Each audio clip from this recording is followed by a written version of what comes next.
Okay, thank you very much. We do have a quorum now. We can start with the meeting. Colleagues, my name is Matlodi Maseko, and I just want to welcome each and everyone that has joined us, Minister, Acting HOD, and all officials, also the members. And just for the record purpose, I'm going to ask the members just they introduce themselves. Good morning, everyone. Apologies for being fashionably late. My name is Kayla Murray, and I'm a member of the committee. Good morning, Chair, members, Minister, Acting HOD, and the rest of the team. My name is Mbulelo Isaac Seleku, and I'm still a member of the committee. Thank you. Thank you very much. Under normal circumstances, I will say that as you respond, you will introduce yourself, but there are new faces that we have to know who, so that just to introduce yourself. So, Minister, I'm going to start with you so that for the record, we can also acclimatize ourselves with the new faces and attach the names to that. Over to you. Oh, thank you, Madam Chair. I'm Tertius Summers. I'm the Provincial Minister of Infrastructure. Still. Good morning, Chair. Advocate Chantal Smith. I'm the Acting Head of Department for the Department of Infrastructure. Good morning, Chairperson Labika Skirman, DDG for Human Settlements. Good morning, Chair, and good morning, members of the Provincial Parliament. My name is Sandy Kopoka. I'm currently an acting director for within the Metro. Thank you very much. Under the TOI. Good morning, Chair and members. Dr. Gavin Code, DDG, Acting Strategy Planning and Coordination Branch. Good morning, Chairperson, members. My name is Camilla August. I'm the Chief Director responsible for Human Settlement Planning. Good morning, Chair. Good morning, members. Roy Stewart, Director London Asset Management. Good morning, Chair. Good morning, members. Shafida Andrews, Chief Director Financial Management. Good morning, Chair. Good morning, members. I'm Pauline van der Merwe. I'm the Acting CFO, Department of Infrastructure. Good morning, Chair. Good morning, members. I'm Melanie Hofmeyer. I'm a Specialist Engineer in Transport Infrastructure. Good morning, Chair. Good morning, everybody. My name is Mujahid Solomons. I'm Deputy Director in Management, Accounting and Budgets. Good morning, everybody. My name is Anton Nel. I'm Acting DDG Transport Infrastructure. Good morning, Chair. Good morning, everybody. Andrea Campbell, Acting DDG Public Works.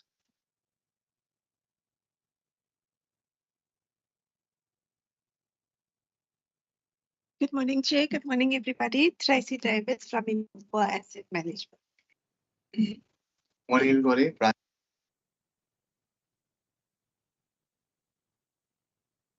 Morning, everybody. Brian Denton, Director Project Administration. Morning, everybody. I'm Colleen Smart from the Office of the Minister.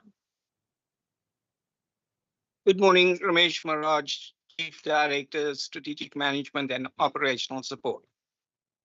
Morning, Chair. Morning, members. Benjamin Nkusi, Director, Strategic Support. Morning, Chair. Morning, Minister. Morning, members. Ndobe Kubingele, Spokesperson to Minister Service. Good morning, Chair, members. David Halley, Acting Director of Human Settlement Planning.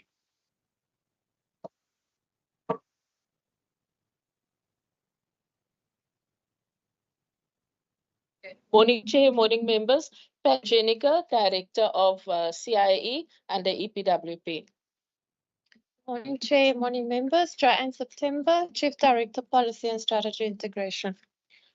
Morning, Chair. Morning, members. Yandre Bakker, Head of Comms.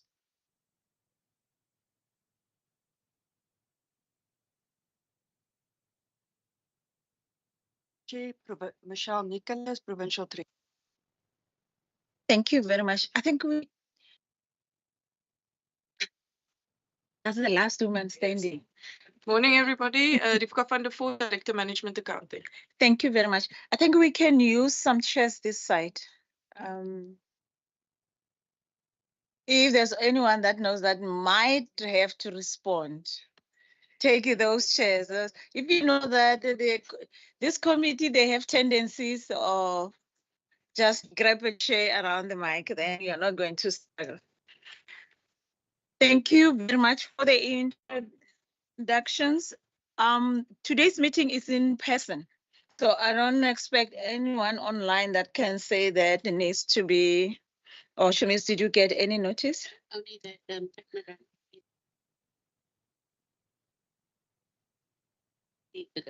Okay, no one indicated that they've got a challenges that they can be online. Apology from Maran. Member Lily is supposed to be joining us. And apology from member class. That's the only apologies that I can table today, honorable members. Without wasting time, I am going. Okay, members, so in this committee, we operate this way. Everything that is from those pages in this heavy book are here. So I'm going to go here. Those are the pages. And then after we go to the questions. But before we do that, we get this, I'm going to ask Minister if he has any forward to us, and then after that we can start and the acting HOD, then we go to the presentation, and after the members with their questions, and then Shemis can leave her phone, and then we are going to continue nicely. So Thank you very much, Madam Chairperson, honorable members of the Standing Committee, my acting HOD, the senior management team, and all members of the staff component present here. Madam Chair, it's hard to believe that today we will actually deliver our last budget presentation for what is the sixth administration. And over the years of this term, a lot has been learned through the moments of difficulty, and daar was tamelik baie van hulle. But we've also seen moments where this department in its various formats, before it became one mega department, triumphed. But it's also with a certainty that our triumphant times as a department actually outweighs the challenges which we still face, I must admit. It has actually been an absolute pleasure for me as a minister to watch the positive change and the impact that this department has been able to make in the lives of our residents, but also taking our staff along on this journey across our province, across all 5 districts. Now, Chair and esteemed members of your Standing Committee, today we will be presenting to you our proposed budget for the medium-term expenditure framework period, or the MTF, for the upcoming fiscal year. We have an allocation of 28.4 billion rand, which we have tasked ourselves to ensure that we leverage the resources which has been provided to my department effectively to address the diverse infrastructure needs of our province, while also seeking to redress the injustices of the past, while we also build the Western Cape of the future in all its formats, which is tasked with my department. But Honourable Chair and members, this budget reflects our commitment to prudent fiscal management, while prioritizing investments that will drive sustainable development, enhance service delivery, and improve the lives of all of our citizens across the Western Cape. As the Minister, I am confident that through strategic planning and collaboration, we will maximize the impact of every rand spent, ensuring that the Western Cape continues to prosper and thrive, and to continuously remaining the best governed province in the country. But I do want to thank you for your attention. Your attention as partners is part of the bigger pool of partnerships that I have built over the last 5 years, but also the constructive oversight that you as a Standing Committee have done. And through your work, and we've done this together, we actually continue to build a brighter future for all in our province. Our Chair, I'm delighted to announce that among the many projects slated for completion within the first quarter of this fiscal year is the infamous Vrede-based housing development. And it's a pity that Honourable Member Maran is not here. As a parting affirmation of my commitment on record, and I've said over the last 5 years, I do not make promises, I make commitments which I honor. And one of those commitments was when this Standing Committee brought the issue of Cynthia Best to my attention. I'm happy to say today that she will be part of the next 150 beneficiaries that will benefit as we will conclude the Vrede-based housing project. And that also reaffirms our commitment to ensuring that housing will remain a top priority, even though it's part of a big department. And this milestone is also a testament to my department's dedication to providing safe and dignified living spaces. But I do need to emphasize for qualifying beneficiaries. We are not a free for all, only for qualifying beneficiaries of the Western Cape. But Chair, I can't sit here and only give you the good side of this budget. I need to also flag the significant challenges posed and will continue to be a challenge moving forward over the next financial year. Here I'm talking and referring to the persistent presence of the construction mafia and extreme acts of extortion which are seemingly increasing in each financial year. These nefarious activities not only impede the smooth execution of our programs and projects, but also escalate our costs and hinder service delivery within our department. Something I think the Standing Committee and all members are now well afraid with. And I'll use one practical example. The Guguletu project, a very, very old project of the former Department of Human Settlements, which actually has a committed budget of 244 million. But this project has been delayed since 2022 due to, among others, extortion, construction mafia, workers on site being shot, 3 of them to be exact, and nothing has happened in terms of the criminality aspects, in terms of investigations. And this disrupts the flow of our implementation. Similarly, what is supposed to be a catalytic project, which I call Penil and you call it Velmoed, has faced many, many setbacks as a catalytic project.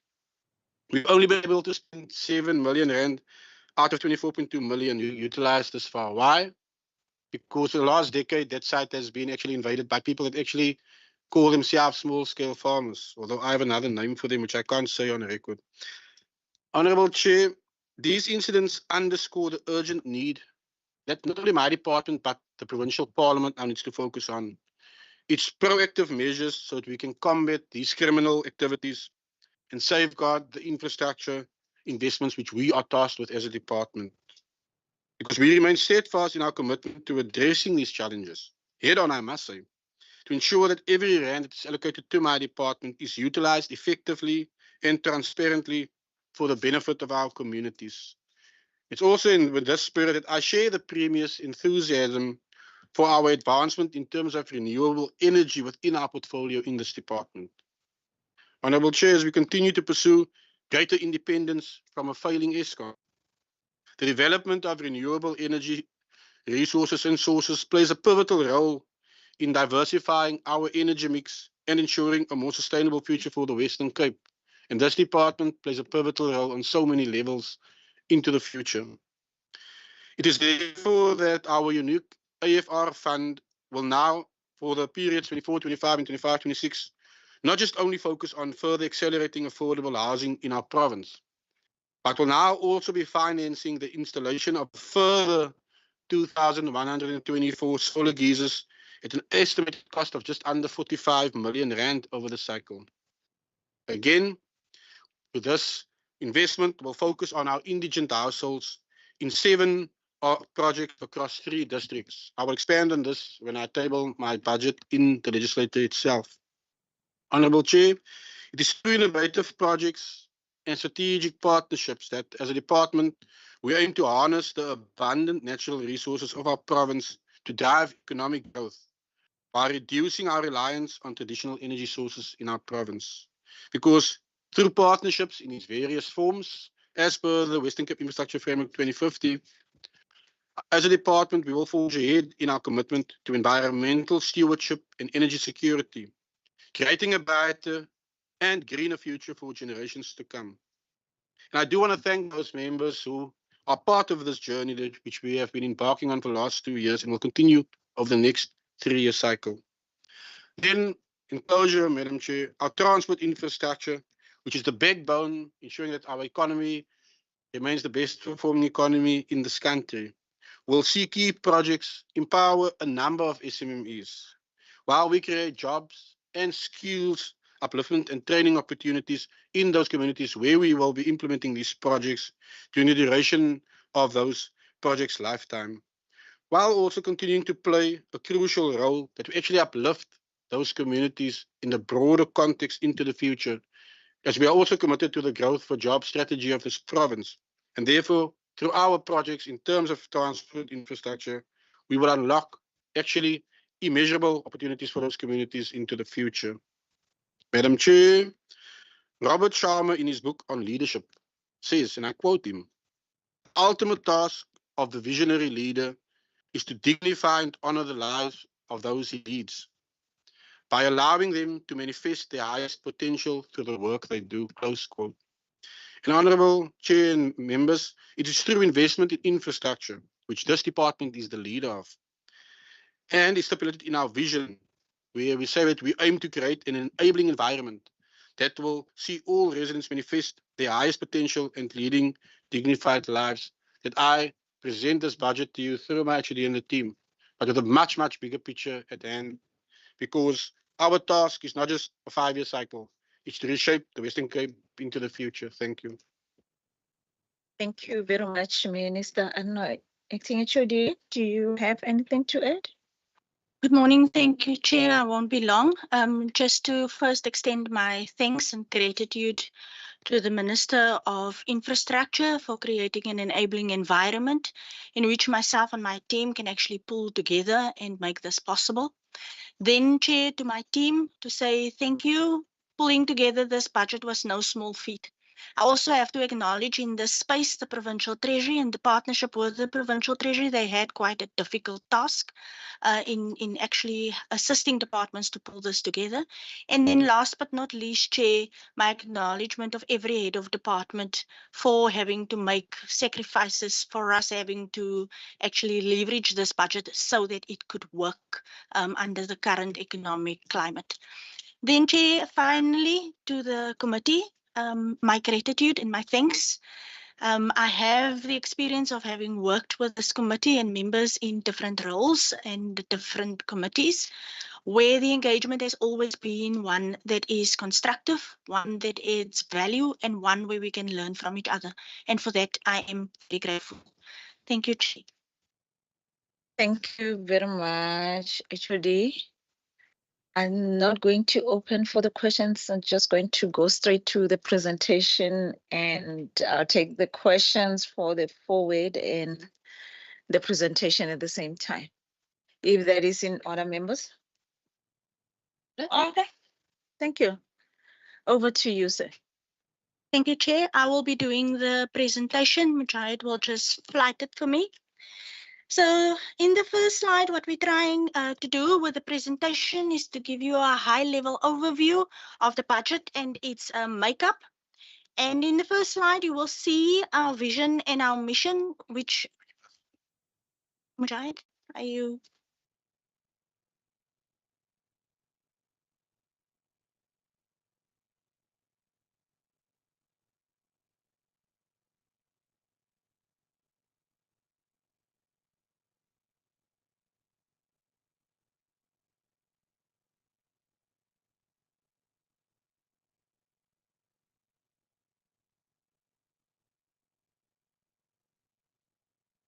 Does he have control rights, Chair?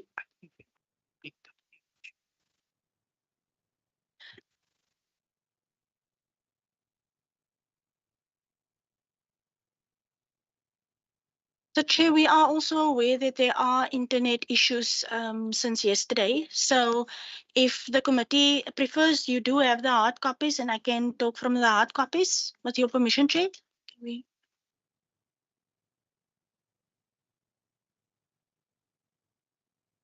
Thank you, Chair. So our vision and our mission is stated there, and which the Minister has alluded to in his opening remarks. Then we give you an indication of the MTEF allocation, which you see reduces the MTEF for 24-25, 10.3 billion, 25-26, 9.2 billion, and 26-27, 8.9 billion. The reason for the reduction in the MTEF here is the PRMG incentive portion, which is allocated for this year, and it's a yearly thing. We don't have it necessarily over the 3 years. Chair, there was a single page handed as part of that also.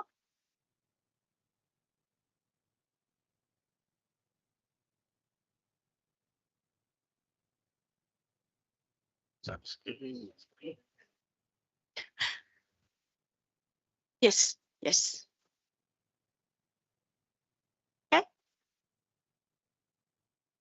Can I continue? Yes. All right. No problem. So you see the reduction over the MTEF, and the reasons for the reduction is one, in the year 24-25, we get a PRMG, Provincial Road Maintenance Grant allocation, which is an incentive portion that's only allocated on an annual basis. So we only have it in 24-25, and it's based on the performance of the department. We don't get that in the outer years for the MTEF. The second one is flood damage. We got a 350 million rand in the adjustment process, but allocated for the new financial year. And that came from unforeseen and unavoidable funding from the provincial treasury in respect of flood damage repairs. Then there's a reduction in the energy allocation that goes to 0 in 26-27. And finally, a reduction in roads and human settlements in the AFR for the outer years. That's why you see the reduction in 25-26 and 26-27. Then if we go to the budget breakdown, you will see it's on the same slide, the middle portion thereof. The way the budget is split, the overall budget is we get 35% of the budget consists of grants. In the main, we're talking about the human settlements grants, which is the HSDG and the ISUPG, as well, of course, as the roads grants, which is the provincial road management grant. Then 10% consisting of compensation of employees, which is why we always make the point that unlike any other department in the province, of the total budget, we spend 10% on staff compensation of employees. Everything else is project related. Then 8% is earmarked funding. In other words, we have no discretion over it. We have an AFR portion, which is 8%, and there we have different AFRs. We have one for human settlements. We have a public works AFR, for which we buy properties generally for health and education, but also for the rest of the provincial government. And then we have the roads AFR. And then we have 8% of the budget, which is basically rates and municipal services, and 31% thereof, which is discretionary. In the discretionary portion, it covers everything else, like infrastructure maintenance and capital, the equitable share thereof. It covers leases, security, systems, bursaries, training, operational costs, capacity consultants, energy performance certificates, and facility condition assessments. So everything else sits in that portion that we say discretionary. Then all of that, if you look at where does it sit, 372.5 million, 4% of that goes to administration, program 1. In the public works space, it's 2.4 billion. In the transport infrastructure space, roads is 5.1 billion. Human settlements is 2.2 billion, 22%. And then community-based gets 74.4 million, which is 1% of the budget. Then when we go to conditional grants, we see there that the PRMG there is 1.6 billion rand. The HSDG is 1.6 billion. ISUPG is 382 million, and EPWP is 4.8 million.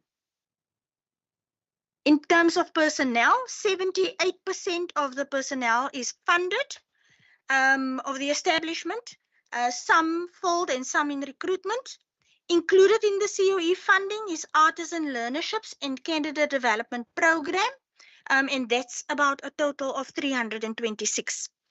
For the earmarked allocations in the main, you have the child and youth care centers that we do for the Department of Social Development. You have road maintenance. There you have energy, which is 71 million, and that Minister spoke about in terms of our energy projects. We have the occupational health and safety allocation that's earmarked, and that is basically 17.6 million. Then we have the flood damage support, which is what I just mentioned to you. It's the 350 million rand. This committee would remember last year during the adjustments, I indicated that the department requires 850 million rand to fix 70% of the damage caused by flood. Of that, we only received the 350 million, and that was from the provincial treasury. We received no further funding, not from the National Disaster Management Fund, not from the National Department of Transport, and not from the National Treasury. Then the project preparation facility is a 22.3 million rand, which is of course planning and unlocking of major key infrastructure projects. We go to the next page. All that we've done here is we've now taken that budget that we've given you and we're breaking it down per program so that you can actually see the detail that lies in each one of the programs. So for administration, you will see there the breakdown over the MTEF, 372.6 million for 24-25. For 25-26, you have 350 million. For 26-27, you have 299.4 million. Here, the cost drivers there is basically the Masaki Sizwe bursary program that we have there for 12.7 million. The energy program, that's 71.6 million. The economic hub, and the economic hub is mostly planning and unlocking of infrastructure projects. That's 27.3 million. The enhancement tools, which is our systems, which is there for 11 million. And then the triple helix, which consists of private sector and academia that assists us in our planning and driving of our key projects, which is approximately 6 million. 6 million? 8 million? 6.27, sorry. Then if we look at the breakdown, 51% of that is compensation of employees in program 1. 45% of it is goods and services, and 3% of it is transfers, and that is basically your Masaki Sizwe. Then the personnel in program 1, 77% of that is funded, of which 144 is vacancies and 39 of those are in recruitment. Now, as far as recruitment is concerned, just to say that there were posts in recruitment that during the year needed to be stopped as a result of the DPSA circular indicating that it needed to be managed, and there's a process with all key posts first goes via the DG to the Premier for sign-off. This controls, of course, the COE bill for the province. Then again, the reduction in administration is as a result of the energy allocation over the MTEF that reduces to 0 in 26-27. Program 2, next page, which deals with public works. Again, there the allocation over the MTEF is 2.4 billion for 24-25, 2.437 billion 25-26, and then for 26-27, 2.540 billion. There you see a slight increase. So the cost drivers there is maintenance with an amount of 498.832 million. There's rates that we have there, which is basically 6.8 million. We have leases. Sorry, 689 million. Sorry, guys. Leases, 215 million. Municipal services of 149 million. And then construction, 275.5 million. If you look at the breakdown under goods, what lies under goods in program 2 is maintenance, leases, security, consultants, and operational costs. Under transfers there, you see rates, and under capital, we have general infrastructure projects, which is normally our modernization program, our office accommodation, and others. Then the personnel, 91% funded, 99 vacancies, of which 44 are in recruitment. I need to indicate that although there's a 91% funding and 99 vacancies, we are in the process as a department of undergoing refresh phase 2, which is the optimization phase, and therefore the public works program 2 will see a complete review of the program in line with the infrastructure framework 2050. That means that we will look at what are the new capabilities that needs to be built in the department to therefore give effect to the 2050 infrastructure framework. Then we move on to transport infrastructure, which is program 3. And there the MTF allocation for 24-25 is 5.1 billion. For 25-26 is 4.1 billion. And 26-27 is 3.9 billion.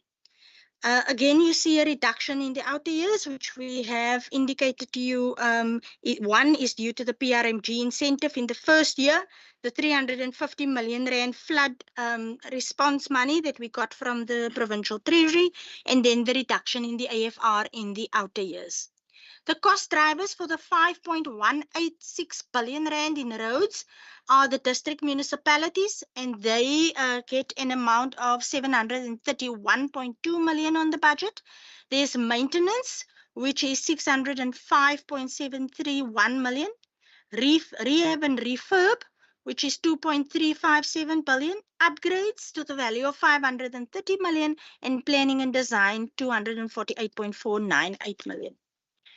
If we then go to the personnel compensation of employees, here you see the compensation of employees for roads being 7%. What we must also give an indication here is this is 74% funded with 471 vacancies and 164 in recruitment. These vacancies are mostly road workers, and this is as a result of the new establishment for roads that we are busy filling over years. So not all at once, we are trying to do this systematically.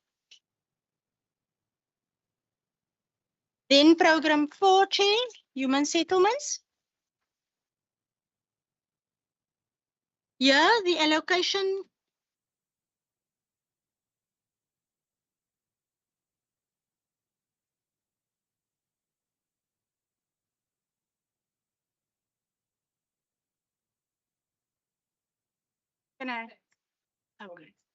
Can I continue, Chair? Verloren seun is terug.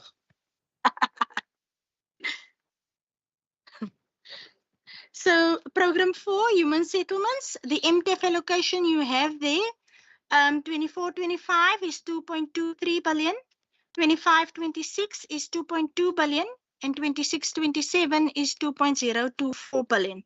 You see a reduction there, Chair, and according to the information we have, it's only the Western Cape that has seen this kind of reduction in the allocations for the human settlements program. Then if we go to the cost drivers there, you have human settlements development with a budget of 1.588 billion. The informal settlements upgrading, 382.315 million. Housing delivery acceleration, the AFR, 39.4 million. Asset management, 55.324 million. And then title deed restoration, 18.014 million. If we look at the reasons for the reduction, Chair, in 23-24 is due to grant cut and AFR reduction. Housing delivery acceleration is furthered through the AFR, as Minister already indicated. The AFR itself, the provincial AFR, is replenished by FLISP sales. Additional funding will be added in the adjustments once we have finalized the revenue for 23-24. In other words, as we drive projects from our AFR and we require more funding in order to support more municipalities who's ready to do so, we will go through an adjustments estimate asking for that funding in the AFR. For human settlements, 89% you see there is transfers, and that's grant transfers and AFR transfers to municipality, to municipalities. Then, in terms of personnel, 91% funded There are 69 vacancies, of which 24 posts are in recruitment already. Then if we move on to the last program, Chair, which is our community-based public works program with a budget of 74.437 million. There you see that for the MTF allocation, year 1, 2024-25, 74.437 million. 25-26, 77.325 million, and then 26-27 is 80.867 million.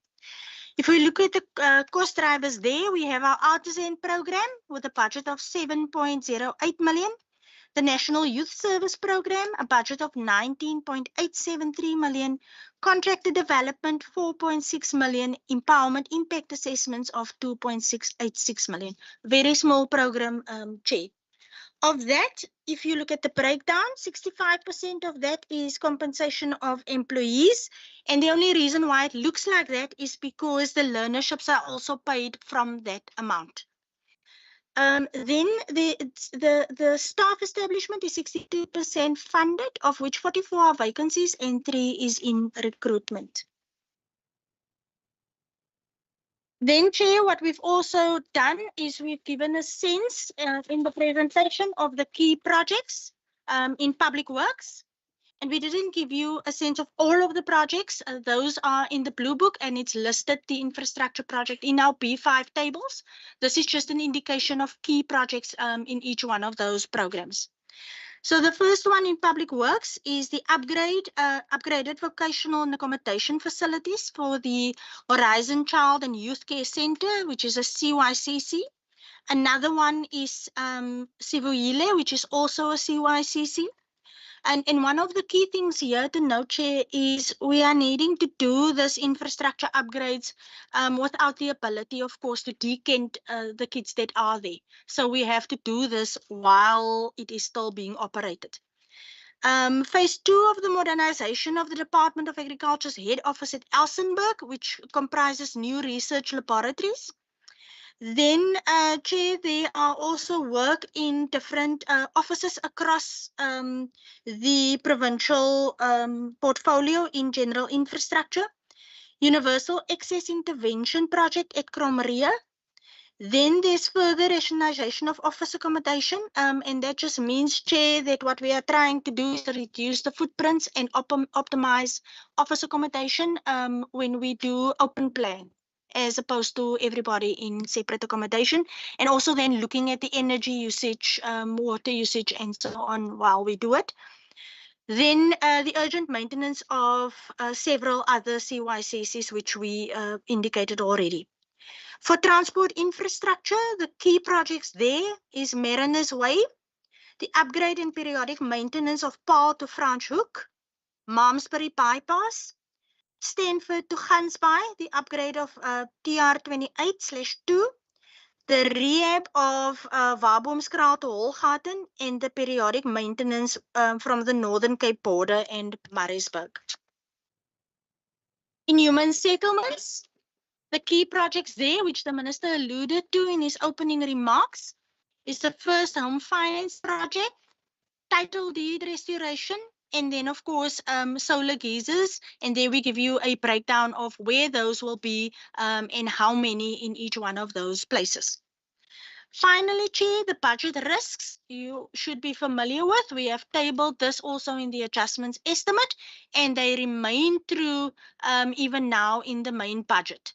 So I'm not going to go through each one of them. Safe to remind you, one of the big decrease in the human settlements budget, which of course means that there are less delivery in that space, and that's a concern for us. And then, of course, in terms of transport infrastructure, the issue still staring us in the face of how do we get to repair at least 70% of the flood damage without the required money to do so. With that, Chair, that's it from my side. Thank you very much.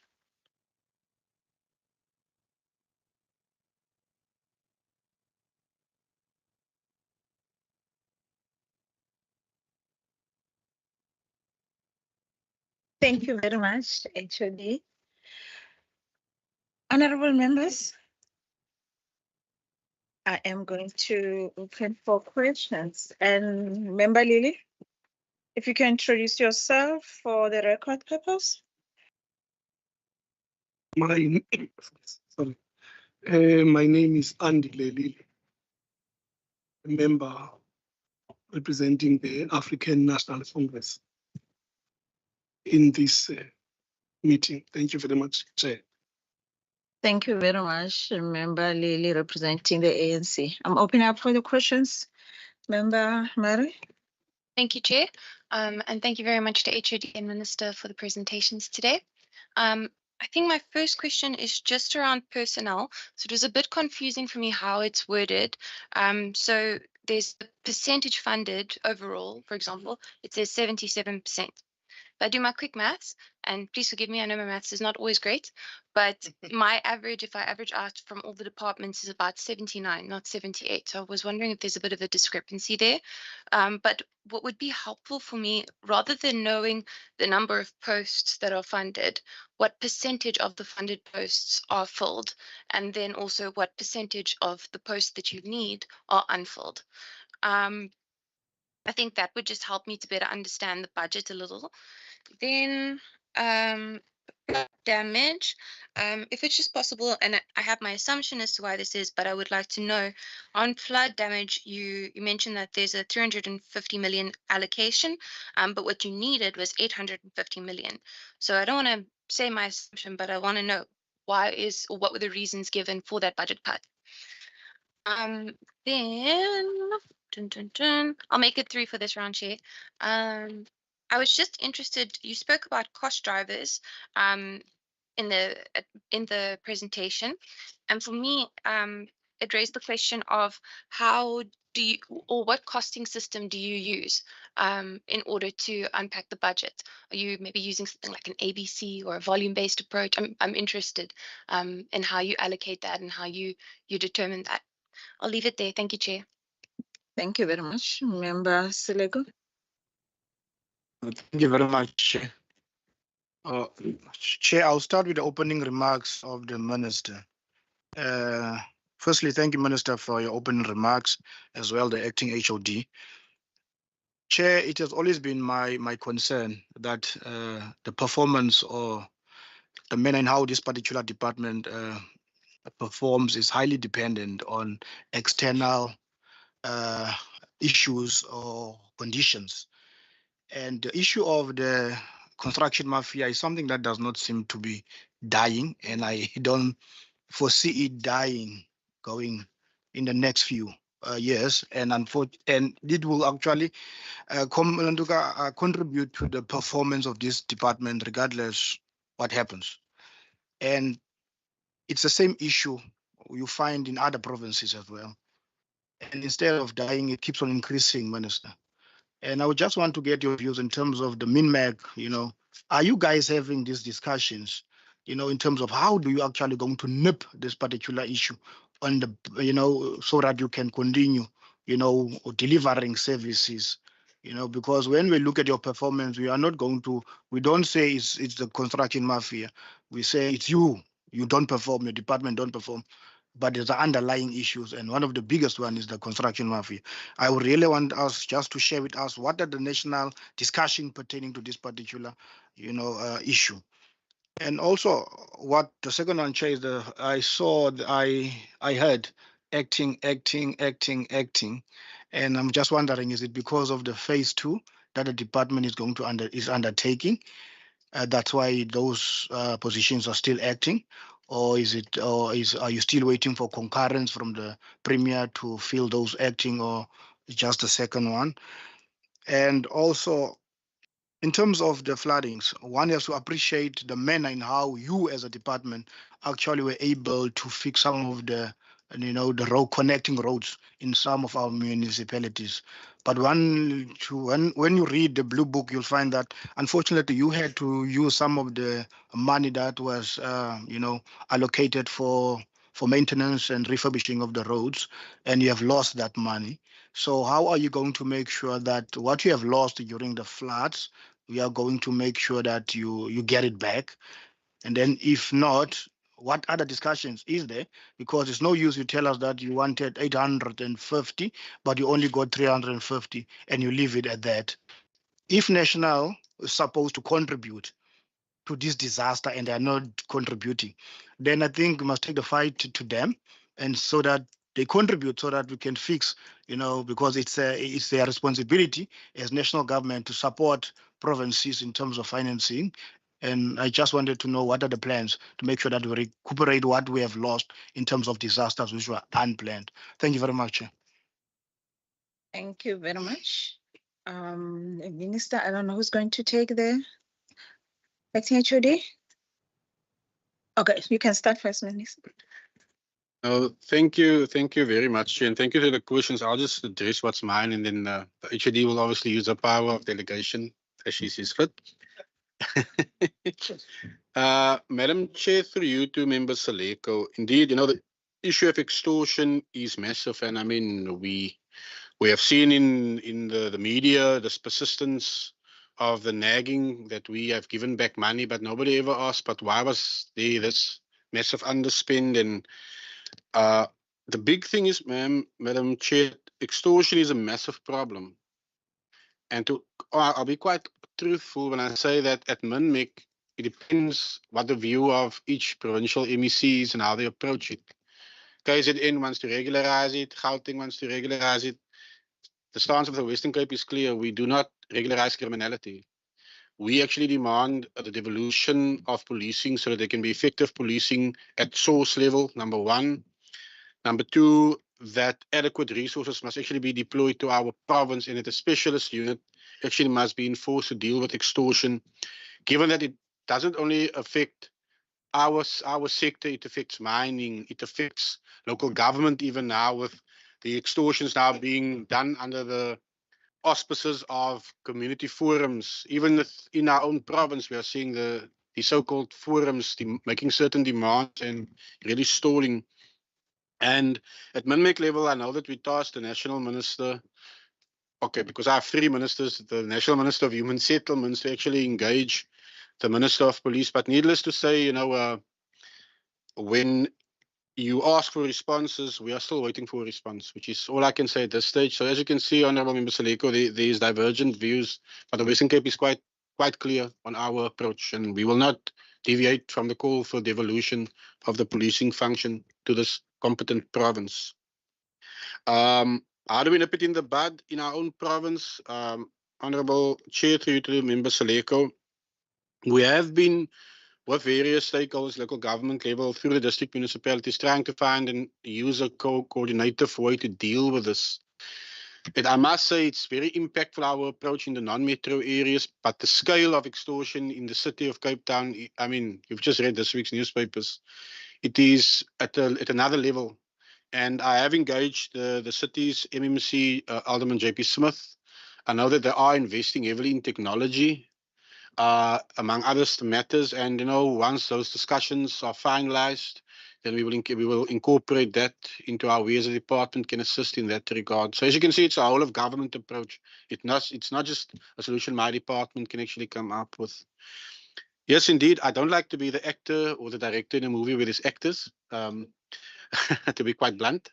I've never been known for that, which is why a lot of the acting positions, you would have noted that the Premier has given concurrence that we actually advertise them. You would have seen an advert for the HOD position. You would have seen the advert for the DDG roads. And so we will continue, because I said by the end of my term, I would love to have a fixed establishment, not actors acting in a movie. In terms of the flood response, Honourable Member Saleko, as the acting HOD said, the 350 million comes from Provincial Treasury. When we approached the National Disaster Centre, they have no money for the Western Cape. They still don't have money for the Western Cape. That's a fight, I believe, not only myself, but my colleague, the Minister of Finance, will take up, given that the far-reaching implication of us having to use money that was earmarked for maintenance to actually open up key portions of our road network. It has far-reaching implications, given that we have a very vast road network which we do maintain. because agriculture is a massive contributor to our economy and they will be impacted because of that decision. So we've received no indication from the National Disaster Fund. National Treasury has given zero. The National Department of Roads have given zero. So here one needs to thank the Provincial Treasury for at least giving us 350 million of the 850 million. But we do look forward in the 7th term of office, Honourable Member, to how we might be approaching and our implementation of the roads function itself as a province, but that's discussions into the future. But clearly the Western Cape is on its own with a failing national department and a failing national government, which are not contributing to any of our disaster funding. Thank you. Thank you, Chair. So the only thing that I want to add in terms of road flood damage to Minister's response is just to indicate that when we approached the Provincial Treasury, they had to use unforeseen and unavoidable funds to cover this. We were not the only ones that set with a disaster. So the floods hit ourselves and our roads, also in the agriculture space, also in the municipal space for their roads. And then, of course, it was in the middle of floods, of fire season, for which they also had to keep money. So if we talk about funding that we received from the Provincial Treasury, this was truly the best risk that they could take at that particular point in time. Then, as Minister said, we have actually submitted applications everywhere. So we're not just saying people didn't give it. We submitted application right from the very first flood, and we were told we can only get a response after the floods have been declared disasters. That only came through in the second week of December. And by the time it came through, and notwithstanding that, we actually submitted all of the cost, all of the evidence, all of the pictures, all of the monthly reports of what we have covered. When the disasters were then finally declared, Provincial Disaster Management said, well, they don't have money. National said, we don't have money for the Western Cape. They've allocated money elsewhere for flood damage, not to us.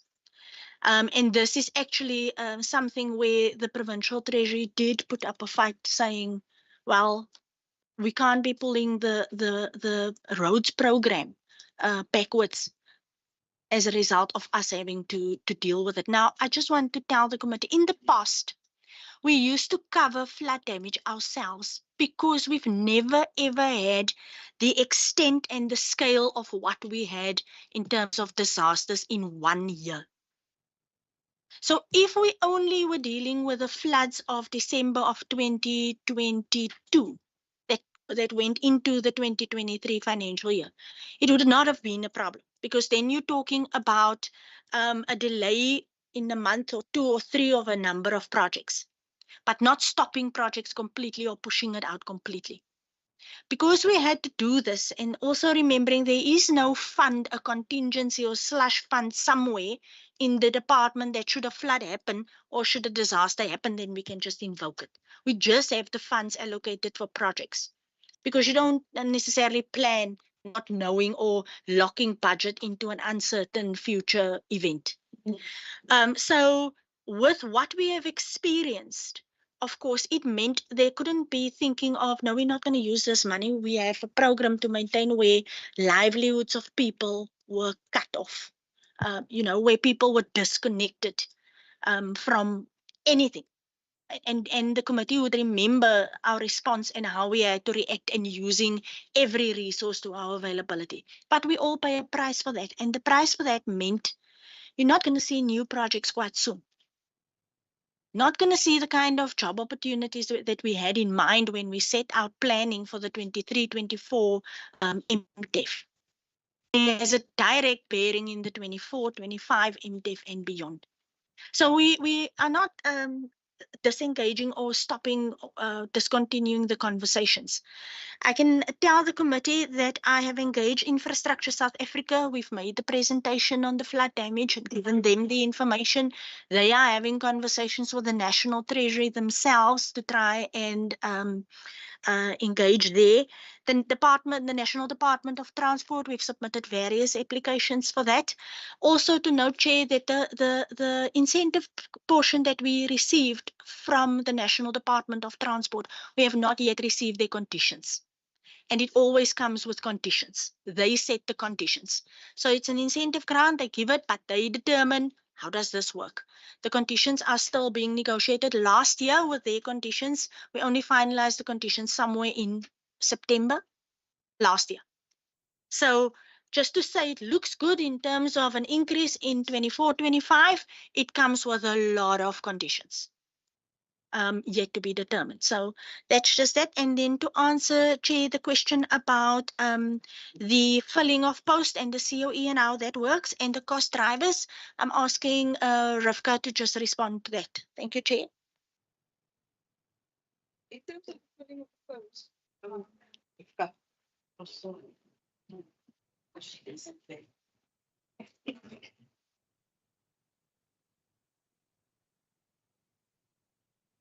Okay. Thanks. In terms of the percentage of posts that are funded, we normally don't include the additional posts and the learnerships that we have because that gets paid out of a stipend. So when we talk about percentage of posts funded, we only refer to permanent posts and not those that are on contract. If we look at the filled posts, at the time of putting the budget together, it was 67.6% of the total establishment, and then vacant posts 827, which is 32% of the establishment that is vacant, and then 33% of the vacant posts are in recruitment. When we do the budget in terms of COE, we normally include what is required in our allocation letter in terms of a wage agreement. And then also we only fund the filled posts and the posts that are in recruitment. And then we manage within the budget with an attrition rate throughout the year. In terms of cost drivers, the department budgets according to a project-based approach. So basically, we normally have the COE upper limit that we have to include. We include our grants, our earmarked allocations, a sufficient funding made available for rates and taxes and municipal services, and then our projects that are committed. So basically, that is the project-based approach, and if there is any additional funding, we do it through applications with a line. Thank you. Thank you very much. Member Lily. Thank you very much, Chair. I agree with the Minister in terms of the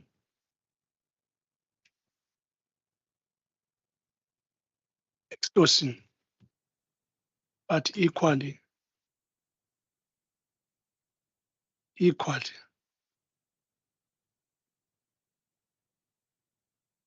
I'm sure in each and every tender that is allocated to a contractor somewhere, there are some of the incentives that are supposed to be benefited by local communities. In some instances, also the department is not assisting locally in making sure that they do benefit, whether it's 30%, whatever percentage that is there in terms of the tender itself.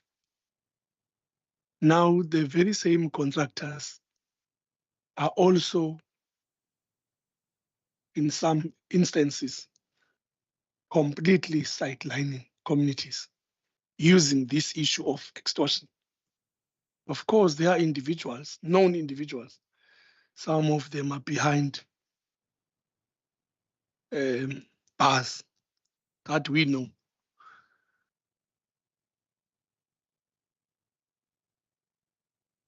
Also, are these groups that are taking monies from Somalians and also go and stop contractors.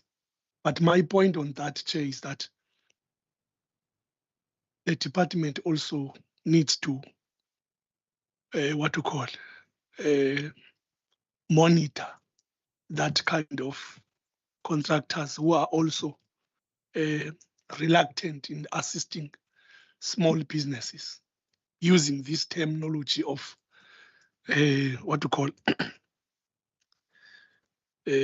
of extortion. Also, on the issue of floods, in my view, Chair, if a money is allocated nationally and that money is allocated directly for the purposes of human settlement, it doesn't matter whether it's a house or not. At least the victims of floods. I'm not talking about people who are instigated by some politicians or political parties, but there are instances, for instance, areas where, if you talk about Barcelona, it's an area which was formed in 1992. It's not a new place. We talk about Europe. Those areas are not now, are not created now. They come a long way, but it is a negligence of all the governments, not only the DA one, including the ANC once led, but they neglected those people. But I'm saying, when it comes to floods, looking at the situations of those communities who were there even before 1994, yes, 1994, and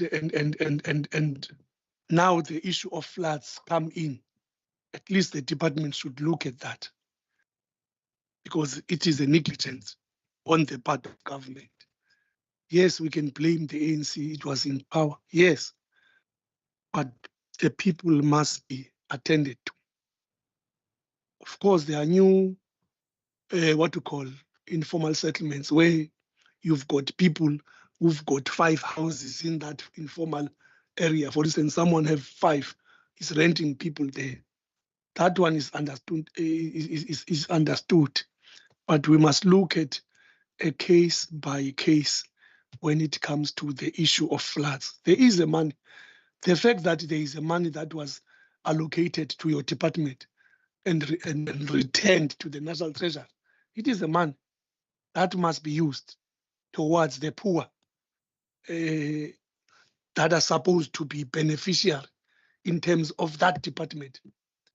It will be like we are arrogant when we say there is no money that is allocated. If we can't build houses, then that money is for human settlement.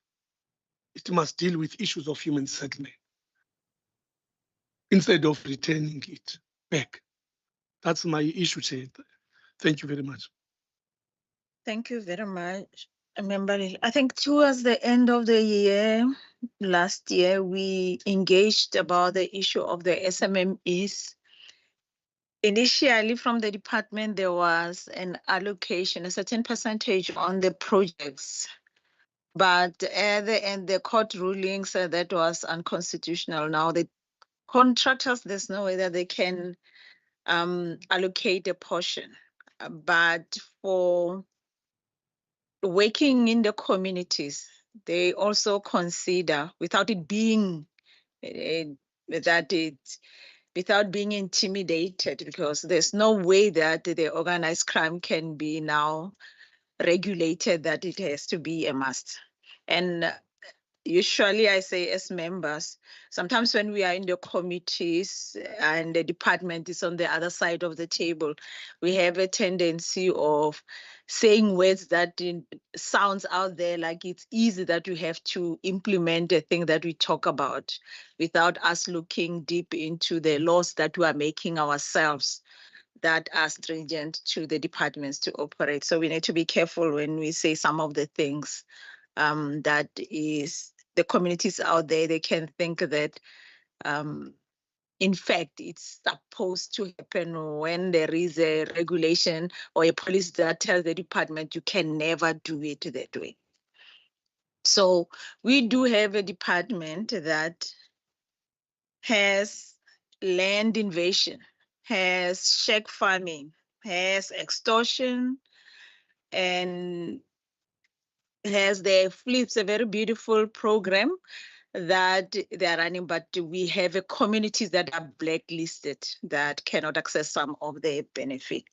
Now, on other hand, we do have the communities that goes to the uninhabitable land parcel where they erect their shacks there and then they request the services. And the government, because of the constitution, they will try.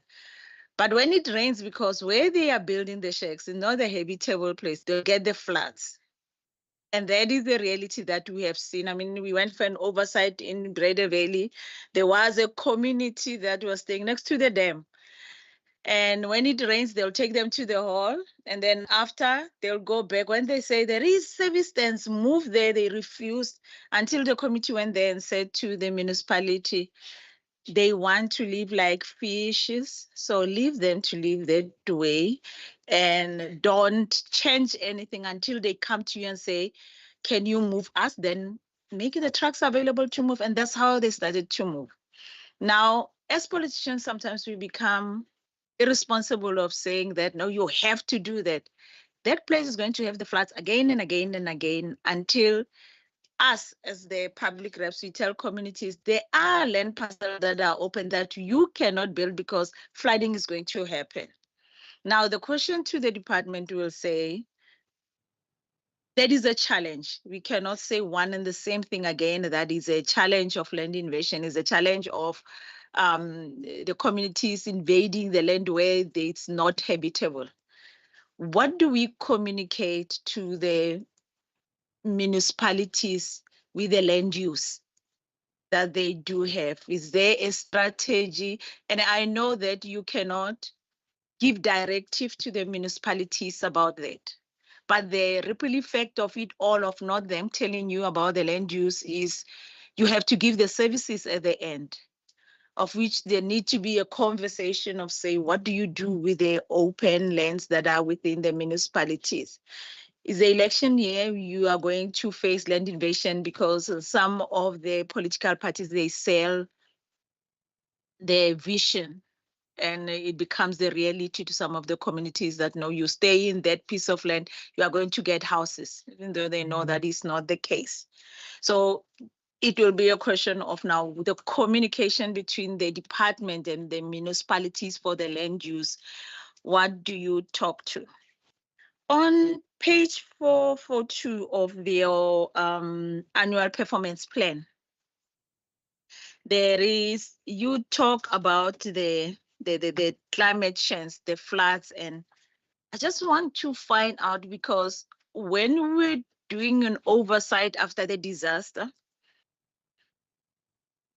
climate change, given it's one of the contributors, but there is the other departments that have to come in cleaning our rivers, and especially like in citrus that we saw that the alien plants, the sand in the rivers, working for waters had to be involved for that not to happen. The water, the river just redirected itself to have a new path for it for the water to flow. If the working for waters could have gone there and cleared the river, the water would have moved just nicely. Now, again, ripple effect, you have to come in as the Department of Infrastructure to come and fix.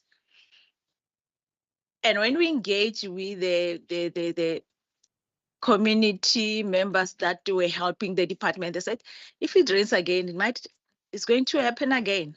That disaster can happen again. The river still needs to be cleaned. Now, how do you engage? Because I tend to believe that the diagnostic assessment has happened to say what happened there, and then you have identified that, like those community members that have diagnosed that that was the problem, that they need to, the rivers have to be cleaned. The same principle in Matsikama when we went there. Also, they talked about the rivers that needs to be cleaned. It's not your mandate, but communication, samenwerking has to be in place to highlight to them that this has to happen. So I want to find out if that engagement is happening, just being proactive, that you don't have to go and fetch water with a washing basket, and because it's going to be again and again that you have to fix that. For page 443, again on the APP, I want to find out if you do have on the professional development program, addressing the deficit of skills. Do you have a retainer policy for the engineers, or any skill that you need that you see it fit that you have to allocate the money to have training for that? Because most of the time you'll find you train the government, they do training, and you'll find they lack that capacity or the skill, because after they train a individual, get more of us from the private, and then they just move out. So do you have a policy that is a retainer, maybe for a certain period, to pay dividends to you, or you don't have that? And if that policy is in existence, it's for how long after an individual is done with the training? And also on the energy, because it's a new thing that you are introducing, the professional development program, I didn't see where you talked about it for the energy, because I tend to believe that you are going to need that, looking at the minister's constituency, Riversdale, looking at the pilot project that is going to be the one that tells you what you will be needed as you continue to try to implement the grid ESCOM grid towns. You will need a certain skills. Are you the department that is going to champion that, to have those, or is there another department that is going to do that? And the last one, it will be the changes of human settlements, the public works. Did you change the organogram to talk to the department as it looks now, or is work in progress that you are still implementing? That will be all from me for now. Thank you, Minister. Which I'll respond to that which I can, and I'll refer to the HOD. Chair, no, indeed.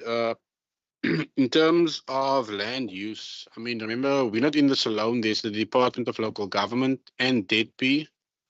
Obviously, as a department and as a minister, I engage the district municipalities and the municipalities very frequently to ensure that there's proper alignment in terms of their planning to our planning, so that we can maximize the opportunities at our disposal, more so because the developable land in our province is getting less. The more land that is invaded, the lesser the future has to develop our communities as well. But it's also to ensure that at a local government level, you will have noted for the past 2 financial years, local government, and I need to refer to them because 60% of everything human settlements does, for instance, even a portion of roads, is vested in the decisions which local government does, the rezoning, the special development frameworks.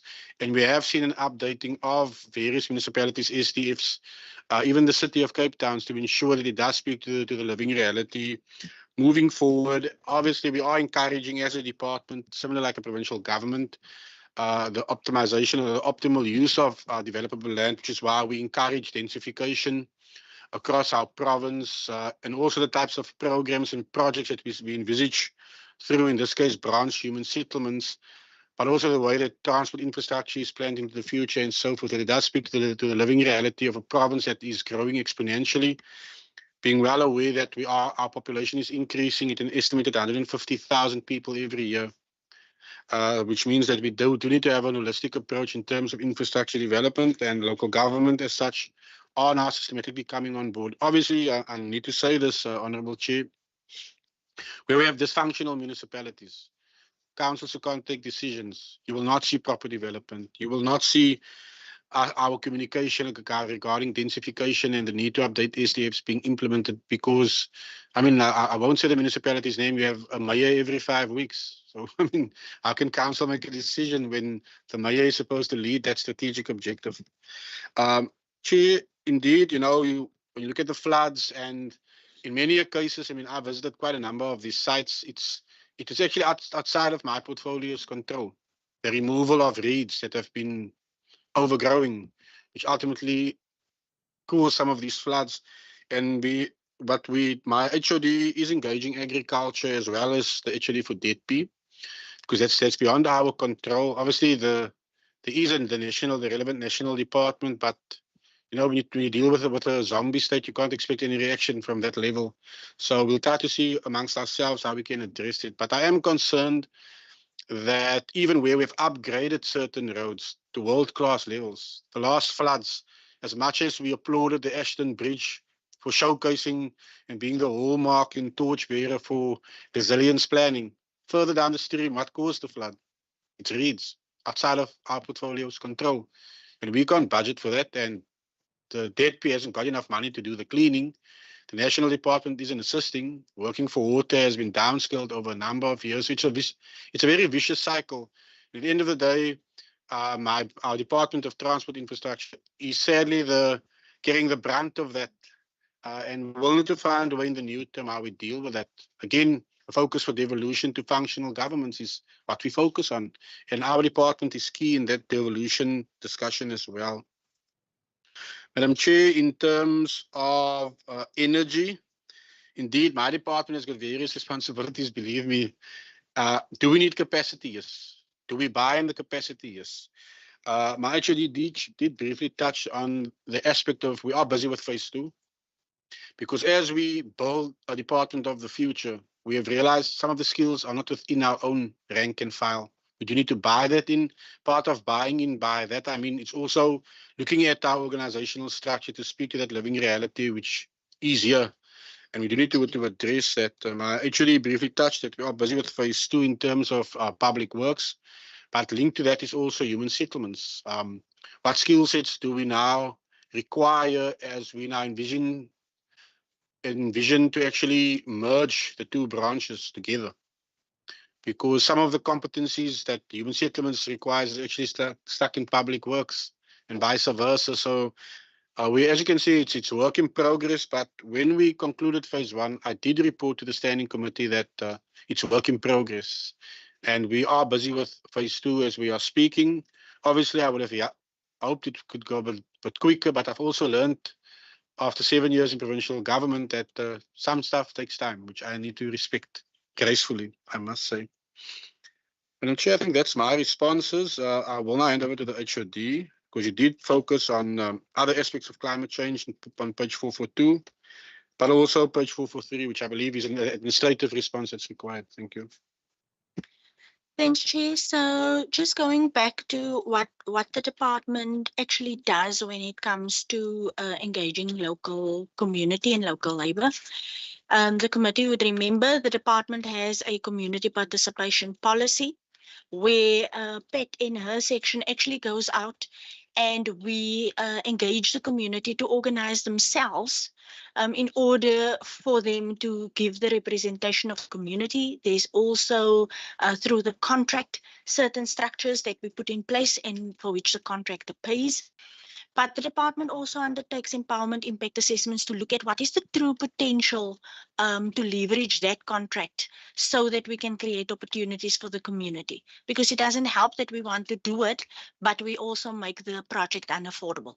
It has to be feasible within the confines of the project, and for that reason, there are empowerment impact assessments that are being undertaken. Then my governance component in supply chain actually deals with all complaints or all allegations relating to these policies and processes not being adhered to.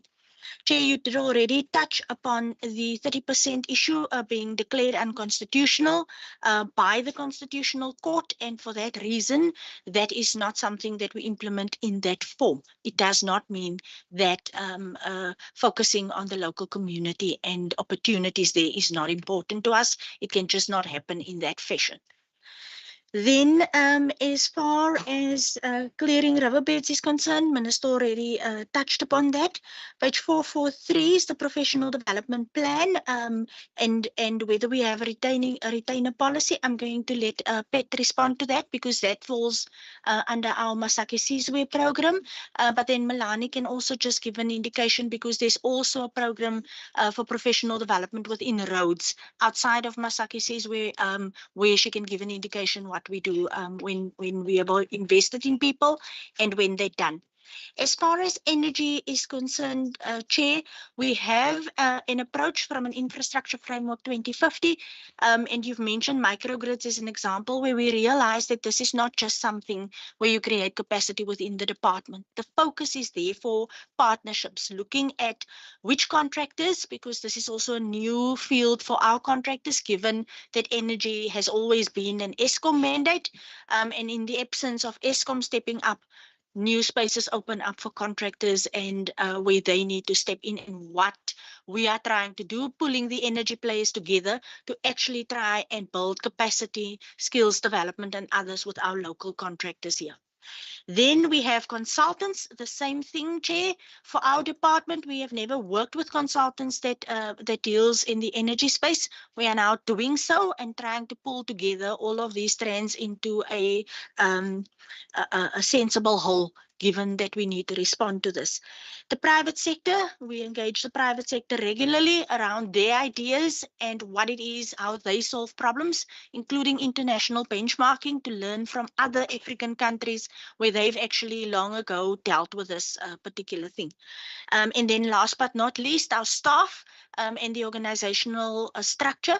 So Minister and myself have engaged the component in the Department of the Premier responsible for organizational development, and they pulling together a program to say, given the fact that we've already identified this as a priority, where do they start first? What is the approach? By when will they do it? And what is the cost? Remember when we spoke about compensation of employees, there's also a ceiling on the issue of compensation of employees. Therefore, this is something, and that when Minister says it takes time, we need to be cognizant of the ceiling, also the issue around the wage bill, and then finally, how do we implement this once we've developed it? Doesn't help that you have a structure that looks very nice on paper, but you actually don't have the money to implement any of it. And therefore, it's always a fine balance. And our approach is one that says we will do this systematically, build something and let it work, as opposed to building 20 things at the same time. Everything is half-baked and nothing is implemented. Ours is an approach, Chair, that is phased, but that looks at how do we optimize what we are supposed to be doing as a core mandate, and how do we then build the capability of where we see this department going in future. Thank you, Chair. I'm handing over to Pet and then Milani. Thank you, Chair. So just around the bursary program, so our professional development candidates, all those candidates are current employees within the department that we take through a professionalization process. They are not required to pay back that money either. It is an investment into them becoming professionals. Our bursary program as well, we do not expect bursars to pay back the money. We ask that they then would work back their bursary obligations, and we then try and place them in our department or with host companies. Only where a learner drops out or doesn't meet their contractual obligation, they don't finish their degree, those ones we do then try and say they should pay back the money then. Thank you. Yes, Chair. Our program works similar. I think the only focus that we can add is that in the end, the department is training for infrastructure industry and for ourselves. So we're not just training for staff. We're training to ensure that there's consultants and contractors that can deliver the service that we have to deliver through the work that we do. And the focus is all in our space, which is roads and which is unique and not necessarily always available in industry to train, is our focus is to make people passionate about the part of infrastructure that we deliver, and then to get them to apply to our permanent posts. But if they do not, that they then go work in industry that supports government in terms of transport infrastructure. If that is local or provincial or national, in the end, it is actually not relevant because most transport infrastructure is service delivery based. So the focus is there, and that same focus is also used when we work with our artisans, because most of our artisans work on our yellow fleet, and therefore they train in that unique fleet other than what they would if they had worked at Audi or Volkswagen or all the big names. They actually training into that fleet, and we're trying to create that. We have to understand that there is rules. Training professionals or artisans, OSD staff, they all candidates or they artisans, and they are therefore on contract and not permanent staff, and therefore the department doesn't have a hold in terms of those rules. We try and go with understanding that they get a love for our industry and service delivery. Thank you very much, Member Mara and Member Seleko. Thank you very much. I think last round. Okay. So I think the first question I have, and HD, I do think you touched on it, was with regards to formulating the organogram amid the difficulties of the new budget on COE. Sorry, I'm losing my words. The wage bill. So I just wanted to understand from the filled positions, we're on about 67, but the funded positions are about 77. So there's a bit of a discrepancy there, and I just wanted to understand that. If I did catch that correctly, maybe. And then on the funding in terms of the flood damage and the disaster risk. So you mentioned that, for example, not for example, you mentioned that nationally they said that they did not have funding for the Western Cape, which tells me that they had funding for other provinces, which is a red flag. But the reality is, with climate change, we're only going to see more and more and more disasters. And so you're only going to have to scramble more and more and find more and more money as we go forward. And so I wonder whether, for example, an intergovernmental dispute has been declared or considered with regards to disaster funding, because this is not a need that's going to go away. It's going to get worse, in my opinion. And then also, to what extent does the department having to reallocate their funds in order to help those municipalities, such as the municipalities that we visited, put you at risk with the Auditor General, for example? It's not a situation that you want to be in. We know it's something that you're doing in order to serve, and I think anyone in the room would do the same. But we want to obviously see the department thrive, and we don't want you to be in a difficult situation. So hence that goes back to my question of how can we, bark a little bit louder when it comes to national, so that we can ensure that the funding is there when we need the funding. And then I think the last thing, let me just leave it there rather. Thank you.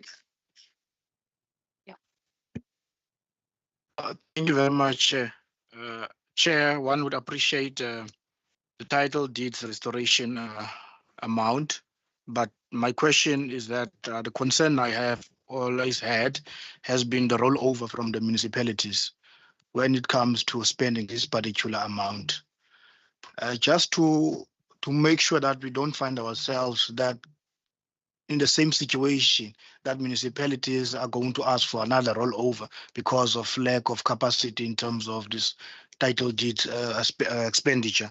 What plans is the department actually going to implement to make sure that they are able to assist those municipalities so that we can actually give people their title deeds and so that they can get ownership? That is my first question, Minister. And my second question, Minister, is unfortunately there is politics of kingmakers. And we have seen one happening in Bito, where the leadership of that municipality has changed. How is it going to affect the project that is currently happening there? And Bito is one example. And we are going to see more and more such municipalities where you are implementing projects, but there's going to be change of leadership. have you started having a conversation with local government in terms of making sure that, as much as there's going to be, change of leadership, that at least it does not affect the project that are currently running now? And lastly, Chair, that is my favorite topic, EPWP. I have to, because it's my last meeting as a member of this committee. So, Minister, I understand on the Blue Book that your role as a coordinator in terms of the funding. But there's only still been a question from me. How do you, as a department,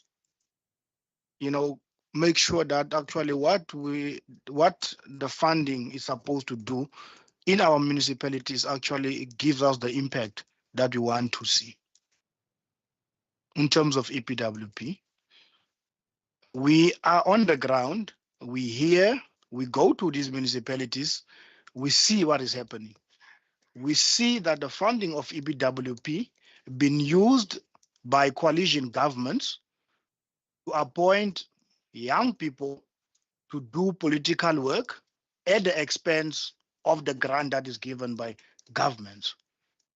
And these things are continuing on a daily basis and no one is doing anything. I have spoken about this issue and I'm still talking about it.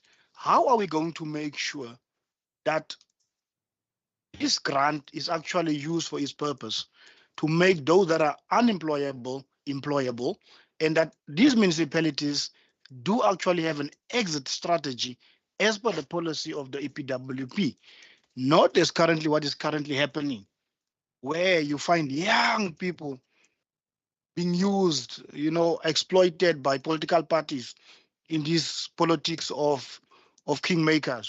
We share. We give you 50, we give the other party 50, and we give the other party 50. When we have by-elections, Minister, you'll see all this EPW staff working for these political parties on EPWP. And then we as politicians have to write media statements and ask whether they got leave of absence so that they can work there. And they were just being ignored. And then they were told, we don't account to you. And you sign these business plans and you don't monitor the implementation of this particular grant. Thank you very much. I'm protecting you there. It will be too much for you. You're just a coordinator. It's just a coordinator department. You can call all the departments one by one. And fortunately enough, you are in scope. Call them and ask them why they are not monitoring, looking at the output for your money. Now, the department, you are protected. Thank you very much. From my side, Member Lil, do you have a question? Yes. Oh, you raise a hand and the chairperson sees you, and then so over to you before I ask mine. I've got only two. Only two. But the first one is not far from the first issue which I raised in relation to the extortion. But that one is not for the extortion. But the question is around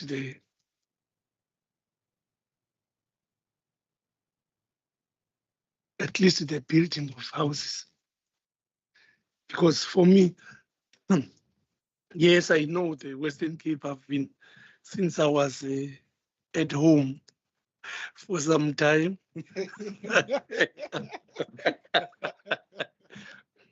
But at least I'm looking at the news.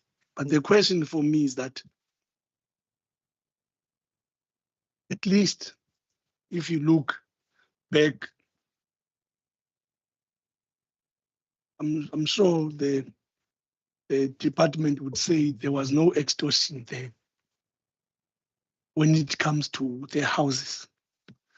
The number of houses, at least that should be that the department can build a year, in particularly in Metro. Because also what helped me for staying at home is the question of, is also reading about people buying pockets of land in Cape Town. And the question from me is that, I mean, we've got a number of informal settlements, old informal settlements, that there are issues not yet dealt with. And looking at the number, therefore, that the department, the number does not even reach the 2,000 per annum to build houses. That's how I look at it. I saw there is a development in the MMC was talking about the department, the project in Makas. I saw that one in Makas, which is, I applaud you for that, and I'm happy. But that project for me, if it is the only project, for instance, in the Western Cape, in Cape Town, then it means there is a problem. A lot of money will, from time to time, go back. At least the department, in my view, if they can reach at least 10 and upwards, 10,000 and upwards. But how I look at the pace currently, I'm sure those who are in the housing list are also concerned.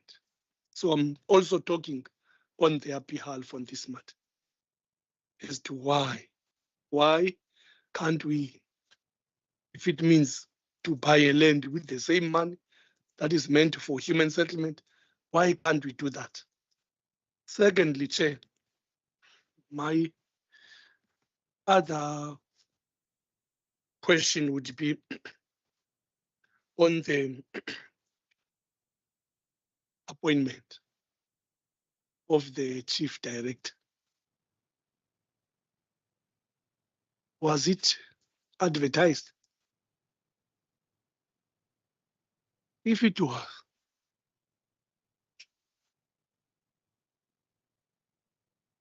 I'm talking about human settlement.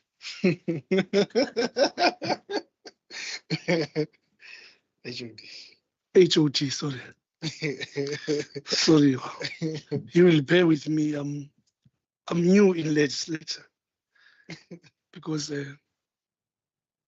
before there was a lady who was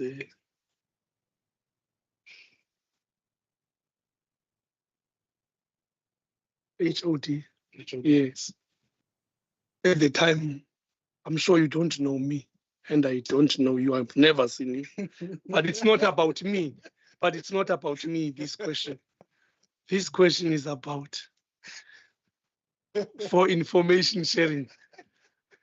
Don't laugh at me. I'm not trying to bring back the meeting, but just for information sharing, I would love to know, Chair, about that.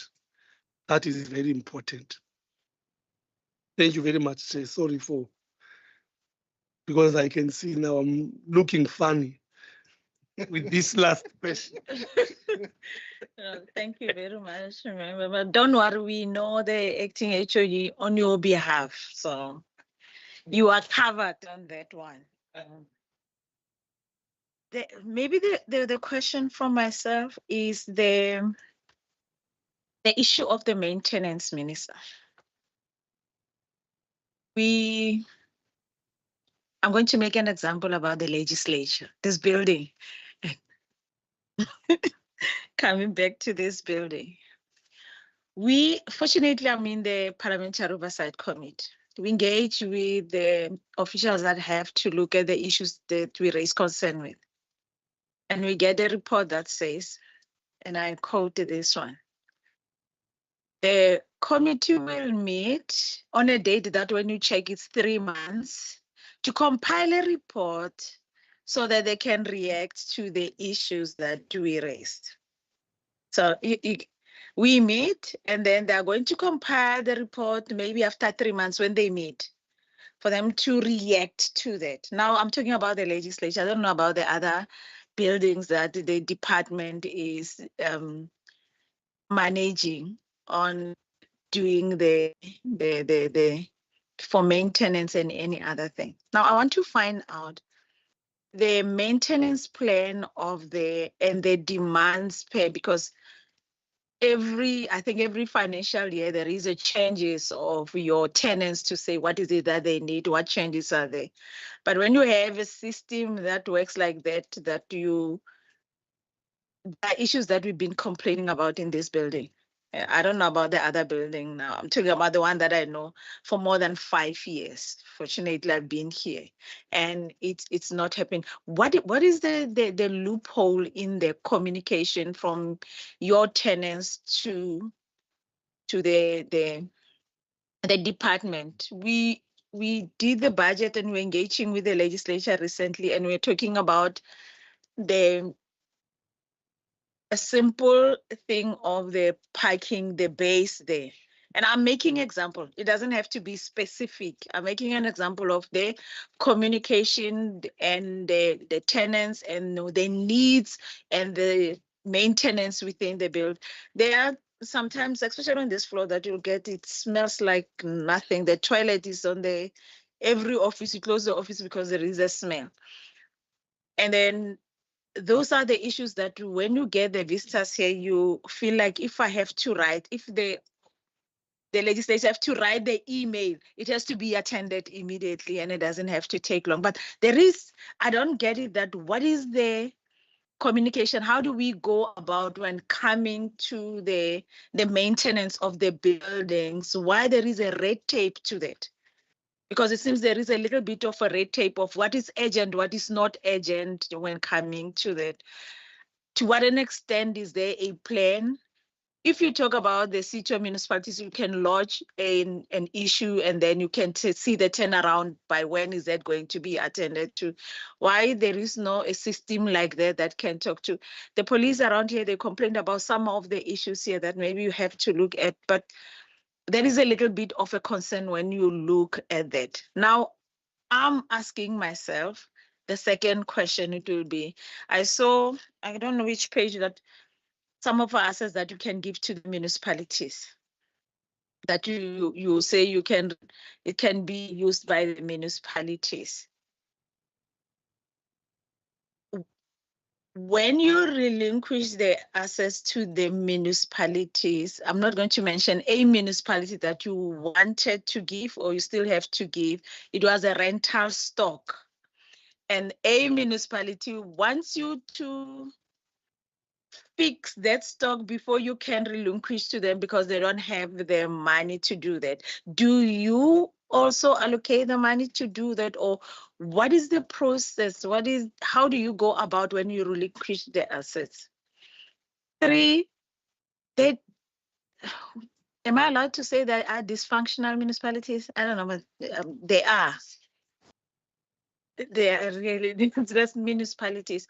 So I'm not going to mention them. I saw the allocation for the housing projects. I remember in the last term, we used to say that when there are municipalities like that, rather municipality can be allocated for the project, but we said to the department, why don't you be the one that pays the service provider rather than giving the municipalities? Because it ends up being a case of our lives. The TV program itself, rather than a project being implemented within a financial years. Sorry about that. So rather than creating that drama, do you have a policy that empowers you to can take that decision that you are going to do that, or you don't have it? And if you don't have it, how are you going to go about? Because I saw those municipalities on your APP, and the fear is that, again, auditing, when it comes, you'll have a rate because that municipality is not going to implement. Or if you give them the money, you are going to fire them to return the money because they'll be paying the 168 deficit on their budget, that they did a budget that is over with 168 million, and they don't have money to can do. They're going to use that money to pay the salaries.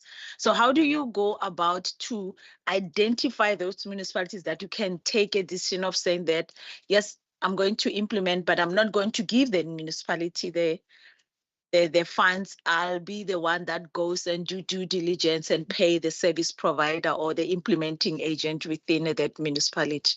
And are you empowered to do that by a policy, or you can do that? The last one, it will be the title deeds.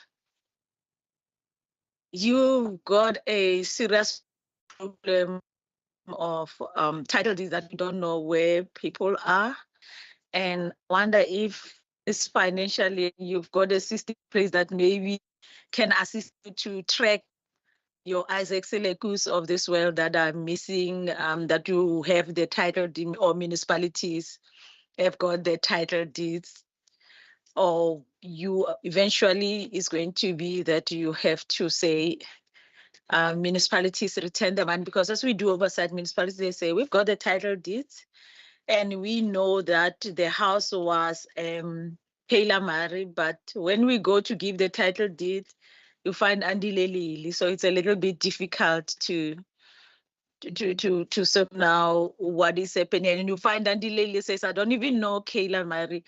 The person that I got the house from, it was Tesha Simas. So it becomes a drama by drama. So how are we going to attend to that it doesn't show underperformance to when the performance auditing happens on the financial year?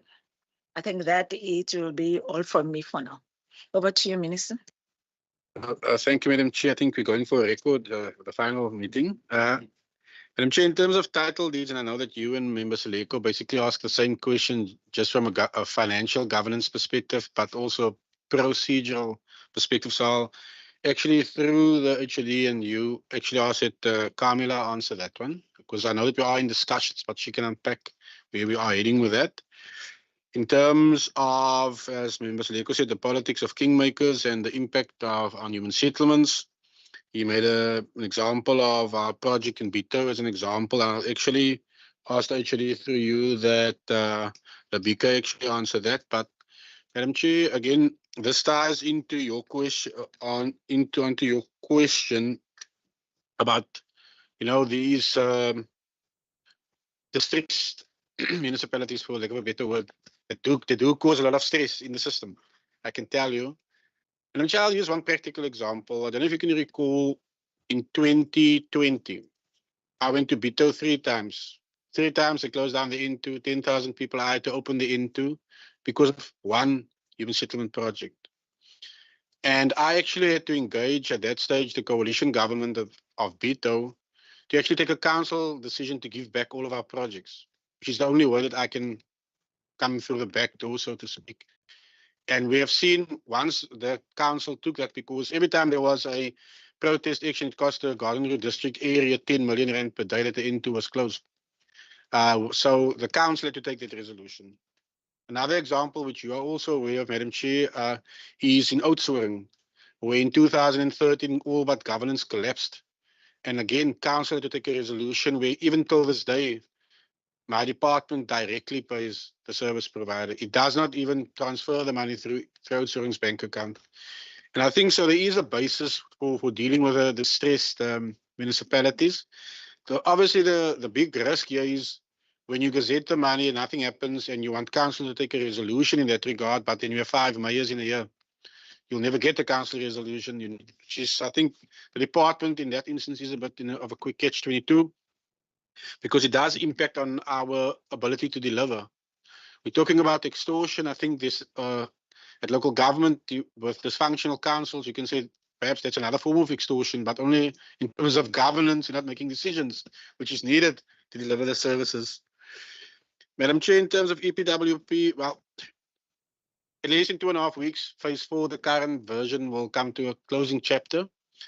The phase 5 of EPWP will be commencing. I must say, at MINMEC, we successfully lobbied for certain governance focuses, because it's no use that I just coordinate and sign up business plans, and everything that Minister Seleko, or the Honourable Seleko, has said does happen. It's a reality, but as the Minister, I can only watch and observe because I just sign off the business plans. Whereas at the provincial government level, I can tell you exactly what all my colleagues are doing, how effective their departments are. So at least, members for LECO, I think moving into the future from the 1st of April, and it's not an April Fool's joke, Phase 5 does launch on the 1st of April. There's a lot of governance focus, oversight focus, because a lot of the provincial MECs wanted more power of oversight and more direction to that, because irrespective of which party governs, there is some form of abuse of EPWP, even at local government level across our municipalities in the Western Cape. We cannot run away from that.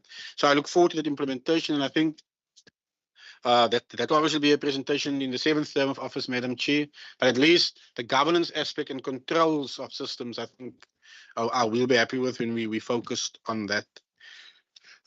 In terms of your other questions, which was directed at me and our member Lily, the reason why you see a decline in the delivery of human settlement, and I'll ask once again through you that Labiko expand on this so you understand, because we know you've taken a hiatus for 2 years. Welcome back. It is basically, oh, it felt like 2 years, so sorry. At least, Madam Chair, we all applauded, even this committee, the increase in the subsidy quantum.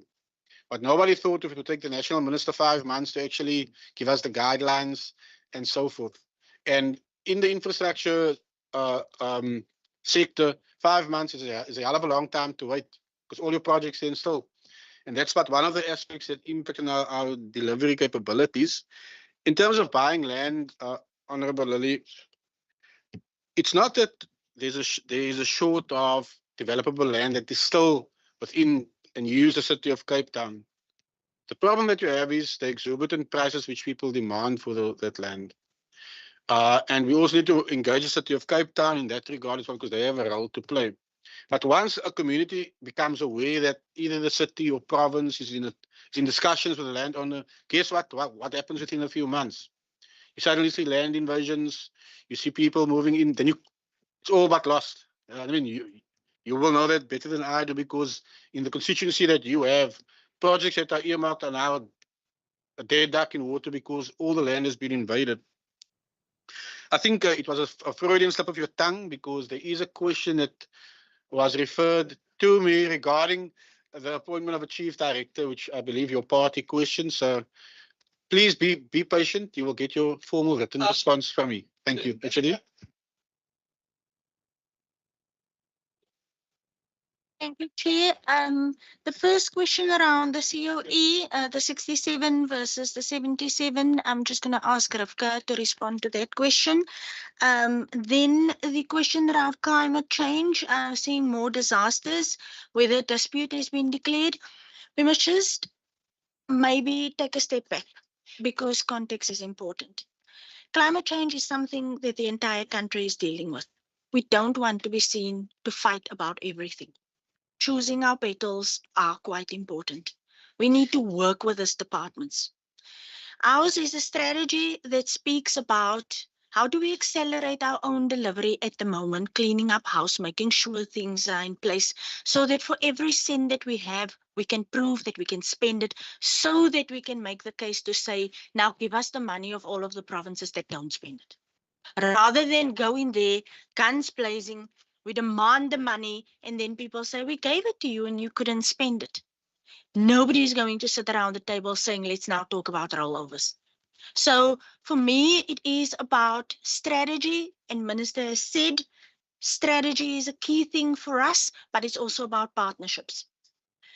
And if we can prove every time that you put your trust in us and we say to you, we have a project that we can accelerate and we deliver on it, then there's no need for a fight. There's a different way of achieving the same thing. So as far as climate change is concerned, we have to be cognizant of the fact that everybody suffers the same thing. When we tabled the amount of 850 million, it was replacement like for like. If we had to do it with climate sensitive replacement, you could double that amount, because that is what we're going to need. This committee would remember when we did the Ashton Bridge, we were criticized as a department. The over-designed bridge, this is too much, the cost is too high, it's just one bridge. We've learned our lessons from the past. but it's very difficult to look at it at that particular point in time. It's only when it stands or stood the test of time now with the flood that everybody went, oh, okay, wow, they actually did know what they were doing. We are trying to make cases to show people, and Ifranchuk is one of those typical examples. You can replace like for like and you will replace a trace. Or you can build it right the first time, learning what you should have learned from the climate change agenda and then do it. But we also have to be cognizant of the fact that there ain't that kind of money in the system. So what do you do? And this is a fine balancing act. So I hear the lobbying or the call for take action and show teeth. Sometimes maybe a cup of coffee and a shake of hands as opposed to show teeth is the better way of dealing with it. We just need to know when is which appropriate and how do we then approach that. As far as title deed restoration is concerned, I'm going to, Minister's already indicated, Camilla will respond to that question. So Chair, can I first hand over to Rivka and then Camilla, and then we will proceed with the rest. Thank you, members. Okay, so if we just talk numbers rather than percentages, the establishment is 2,552 staff on the establishment. In terms of filled posts, 1,725. So that is where the 67.6% of the filled posts come in. So when we fund posts, we normally fund the filled and the post that is currently in recruitment so that we see those processes through. And then the amount of posts that is in a recruitment is 274. So that would make up your difference of your 10%. So 274 of the 2,552 would come to 10.74, and then that's the difference between the 68 and the 78.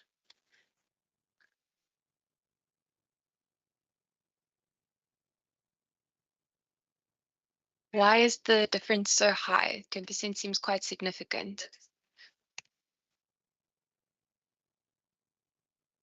Okay, maybe I can rephrase that question. So is it sort of normal for the department to be sitting at about 10% where they still need to have recruitment? Are there any extraneous variables that have come into play, like mass retirement or people leaving because they're maybe not happy? What are the factors there? Sorry, Rafka. So remember when we started off, part of the presentation that I gave in the introductory remarks, I said we are busy recruiting the new structure for roads. Roads had a new structure, and the structure was finalized in 2020. And in terms of that, that's where we started with the whole wage bill conversation and the capping of compensation of employees. And so therefore, the recruitment was slower than what it should be. Also, most of those positions in roads are road workers, which means it's the lowest levels. And for every one post that you have like 50,000 applications kind of scenario. And so it does take quite long. And then we also have to deal with the police clearance and things like that before those posts can be filled. Most of the positions that's currently in recruitment sits with roads as a result of that.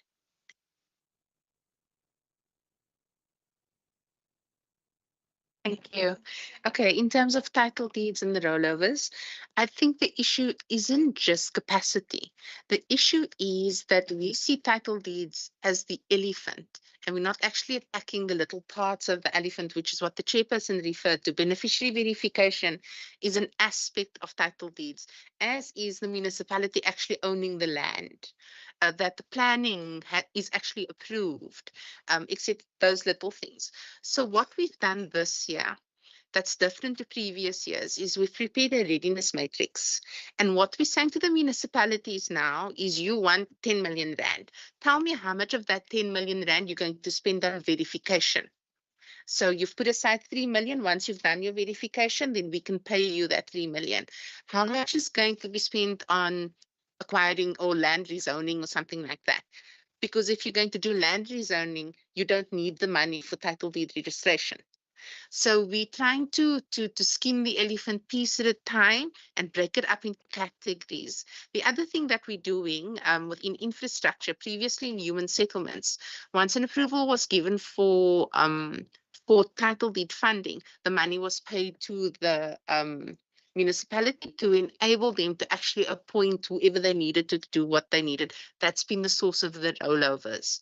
So what we're doing now is that they need to claim on actual expenditure, which means they don't have the money in the bank, and we're dependent on them actually doing what they need to do to spend their money.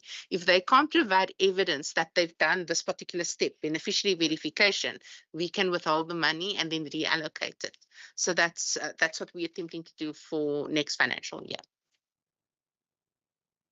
Thank you, Chair. Then we move on. I'm going to ask David. Sorry? Move on. Go back to the elephant. Okay, you were talking. You're talking about the verification of the new projects or the backlog of the backlog. So the municipalities, they have to tell you how are they going to do verification, or they must tell you this amount, I'm going to do verification without you knowing how are they going to do that. There's a set quantum for verification. So if you can't find the owner or the person that's on the deed of sale, we can't transfer to the person that's in there. There needs to be some kind of process. So then that's a next step.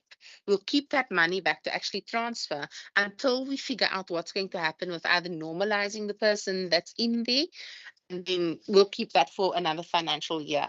But if Auntie Mo is still in the unit, she's been there for the last 20 years, you verified her, we can then pay a conveyancer to do the transfer. So it's really just cleaning out. It's not, again, an elephant. There's aspects of the elephant, and then responding in that way. There was one other thing I wanted to mention.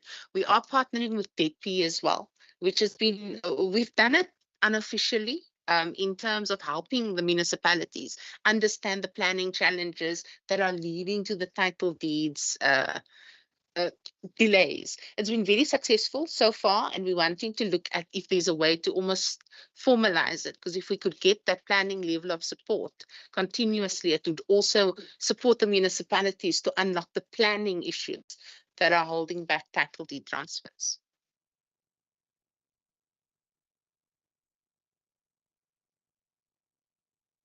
Thank you, Chair. So maybe just the part that wasn't answered and that you're looking for. We do recognize that there are policy decisions in this space that needs to be taken. For that reason, we are going to appoint a panel of specialists in the legal field, conveyances and others, to set it up so that Minister has the appropriate governance structure around him that allows him to actually, once we've categorized these, are these because people have died that was supposed to be there? Are these because there's now generation after generation that has moved in? What is the actual issue and what is the policy position, so that we develop that and Minister can sign it off, and that would address some of the issues that you are concerned about. Can we move on?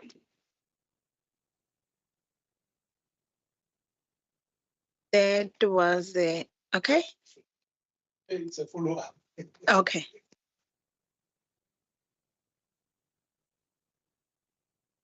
Sorry, thank you very much, leadership. In my little understanding, Minister, you are supposed to account in this portfolio like any other ministers in respect to the appointment of Ms. Camilla as a chief director.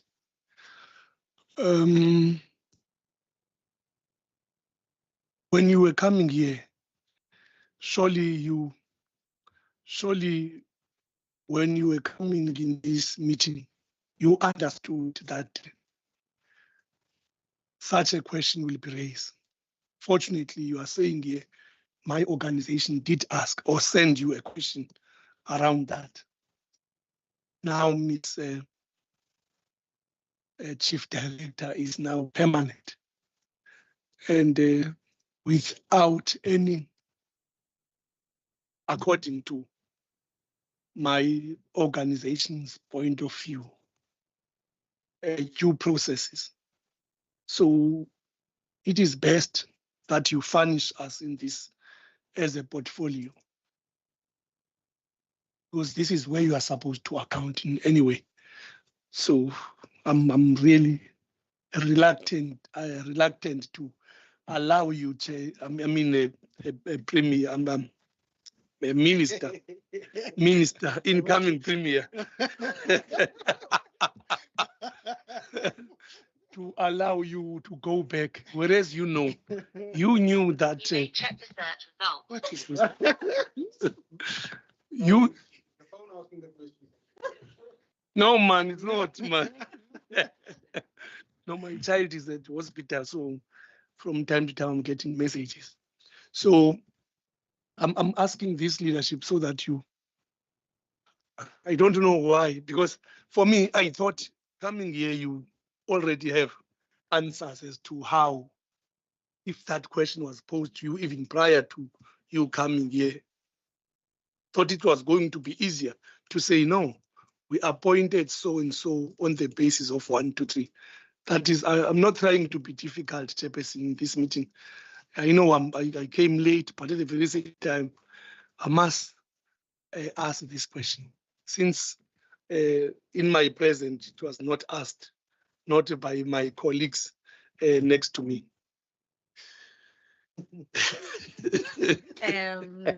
Thank you very much, Honorable Member Lily. It's Andile Lily in full. Minister? Madam Chair, and through you to the member, I mean, I'll refer to the rules of order. The minister, the colleagues, counterpart in his party wrote a written question. Now the rules stipulate that I need to respond by a certain time. That time is the 25th of March. I need to respond in writing. And the colleague will obviously, and like all members of the legislature, you will be furnished with a very detailed response, which is why I gave you the response which I did. So through you, Madam Chair, I will ask that, I know my colleague hasn't been here for a year. He's still warming up to the system and the rules and so forth.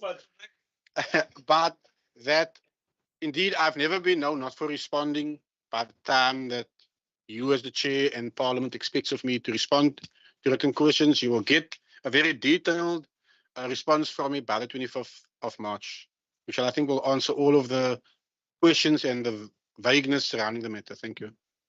Thank you. Is that okay, Member Lily? Thank you very much. That's very progressive. I appreciate it. Any other questions? Okay, the last question that is very, very important, Minister. We give the service stands. The communities out there, they're asking the municipalities, can I build? And the municipalities say, we are waiting for the department to tell us if it's okay to build or not. We don't know. Answer the chairperson of the infrastructure for this second term. When can people build on those service stands? Because if I'm a beneficiary on the service stands, my name gets removed from the demand database, isn't it? I'm right to say that, Nabis? I'm right to say that? HOD? If you are a beneficiary for a service stand, your name gets removed from the demand database of housing in the municipalities. I'm correct to say that. And those are the people that don't qualify for mostly the BNG, the ambulance workers. And now the question is, they are asking, when can they start to build for themselves? When they go to municipalities, they throw the ball back to the province. So how is it going to be attended to? Minister? Madam Chair, I'll actually ask that Labika or Brian answer the response, because in my 5 years, only one municipality has ever written to ask that where land was serviced and beneficiaries has been identified if they could move in. That is Overstrand municipality. And we actually granted them that the beneficiaries could actually go and move in on their land, because at that stage their fear was land invasion. But I think Brian can just answer the technicalities surrounding that. But from our side, we've never said no. But in my full 5-year term, only one municipality has ever asked permission, and it is Overstrand municipality. That's why I can recall it. Thank you. I think when we were doing the dignity oversight. It's the question that the municipalities, they were saying that they are waiting for the department to tell them when can they say to people they must start to build. We even said that maybe the service stands have to come with a plan, a building plan, a house plan for those municipalities so that they can get it, that they can tell people if you can afford to start building, it's where you are going to stay. It will be a standard one plan approved and then distributed in the municipalities that can be used. They can tweak it if they want to change it. Brian? Chair, members, I think firstly we just need to differentiate between the BNG beneficiaries and those that's now 3501 to 22,000, because if we give a service site to someone that is actually the BNG group that's earning below 35, we don't remove the name from the database because they haven't received the house as such. Because technically there's no subsidy, that's just a service site. Right, so we can come around and we got a condition that if we give an enhanced service site, then the municipality cannot build within a period of 3 years. So post the 3 years, the municipality could come back to the department and actually then build top structures or houses as such. Then we have the instances where persons and more so now, persons in terms of the enhanced FLIS, now known as First Home Finance, can purchase a service site. And once they've purchased that server site, their names will come off the database, because the needs database don't only have persons earning below 35, but obviously through the years, as persons that register themselves, their income now exceed the 35. So we need to differentiate between the two. But I think the actual building of the houses in both instances, it's in terms of municipal bylaws, the municipality will have to give that approvals. And like you rightfully said, there should be an approved building plan for them to do so. I know some of the municipalities are not keen on giving service sites because, and again, it's the first time I saw the whole NIMBYism within the lower income group, where in Drakenstein was one of our first areas where we gave service sites, and the actual persons within the BNG development refused because they didn't want the persons to put up informal structures on those service sites. Thanks, Chair. Thank you very much. It's a discussion for another day, because what you are saying versus what municipality are saying, there are municipalities that they remove the beneficiaries. So it's, and I know you will tell yourself that no, there's no way that they can remove those people because they are, but municipalities, they operate differently. From one municipality to another municipality, we're engaging with them. The stories were totally different as we were engaging with them. I know there are some officials of the department that will be with us. You'll see their faces as if they will fall on their chest, that where does that come from, as if they've never engaged with them. So it's totally different world out there. But I think one way or another, if a person received the service stand and was earning your 2,000 or 3, it might be after that 3 years earns more than 3,005.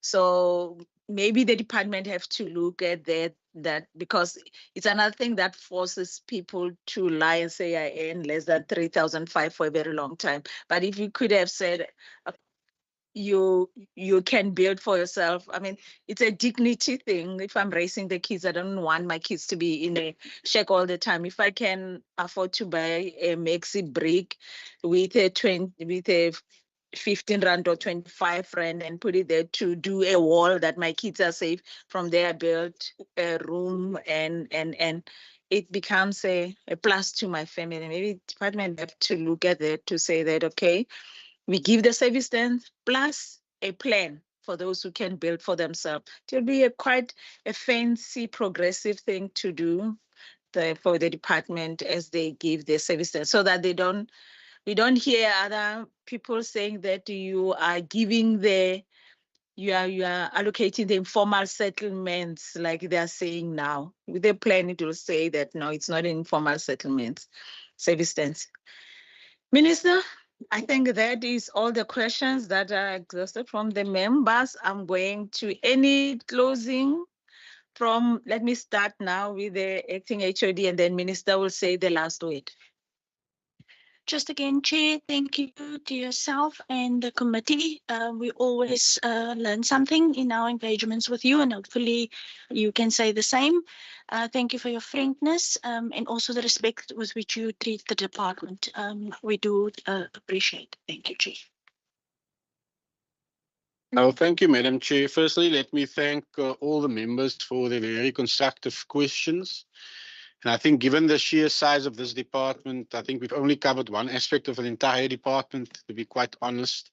But I am aware that this department, as DOI, has only been in existence for around about 2 years now, which tells you, as the department is maturing, I think the type of questions that will be awaiting the department in the 7th term might be very interesting, given what we've just picked up today.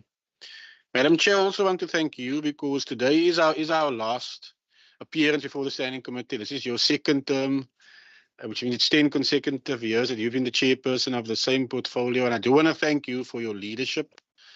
But also, you've also had to adapt from human settlements to the Department of Infrastructure. So I do want to applaud you for your adaptation, but also the nature in which you have now executed, together with your Standing Committee, also your oversight visits, which is part of your mandate, but also the questions which through you also come through to my office in its various forms. Madam Chair, I also want to thank the acting HOD and the entire team around the table from the Department of Infrastructure, because this has not been an easy budget to prepare, given that we are the only province that got budget cuts.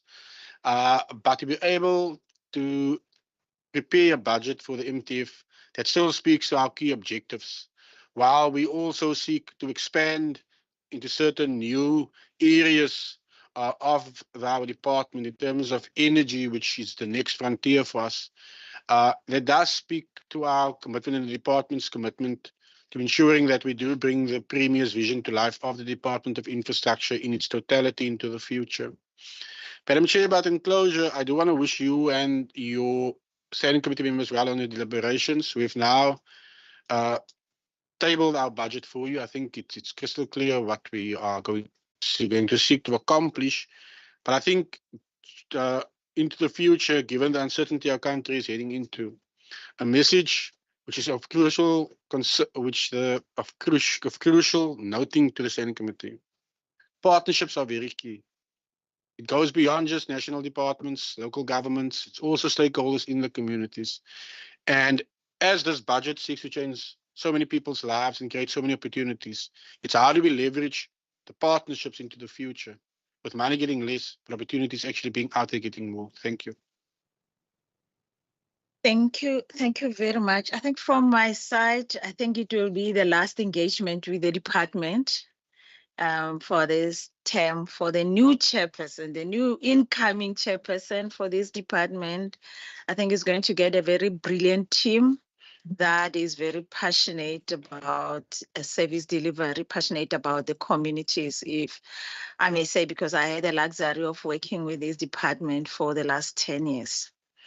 And I appreciate each and every one of you, because as the members, I always say, we were not being the members. We come in here and we learn from the departments as we engage, as we ask the questions. That's the only way that we can learn what is happening within the departments. And as we engage with the communities during our oversight role, it's when we get a grip of the impact that we make as a department in our communities. So on behalf of the communities that always they don't show appreciation, but I know Member Lily with the community, they appreciate each and every change that you make for the positive.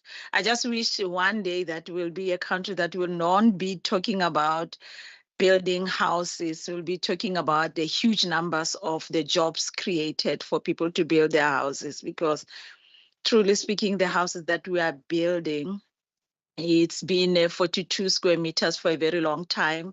That is a limited space, but we cannot say we increase the space. We rather say we increase the numbers of the jobs.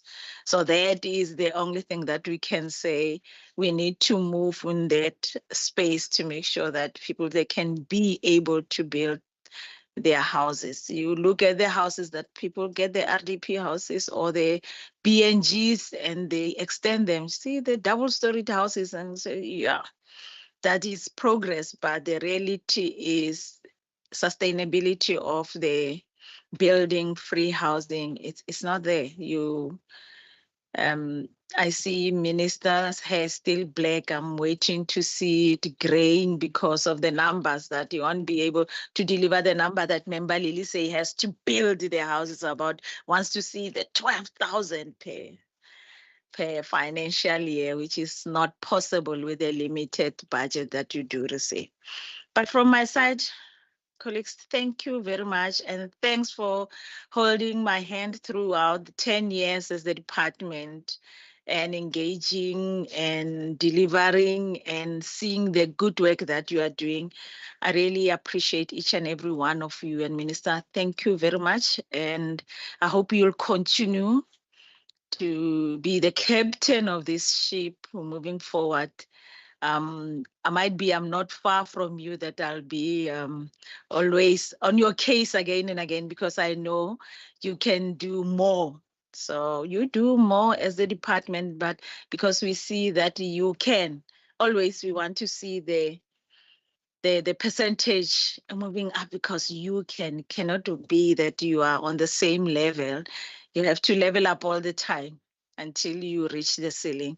So the good work you're doing is appreciated. And to all of you, have a fantastic day. There is a tea outside. And if you don't mind, I don't do wasteful expenditure. 12:30, there is lunch in the members lounge, and I ordered for each and every one of you to come and join me for lunch, because this is the last meeting that I'll be with you. So if you really like me, I'm going to see you there.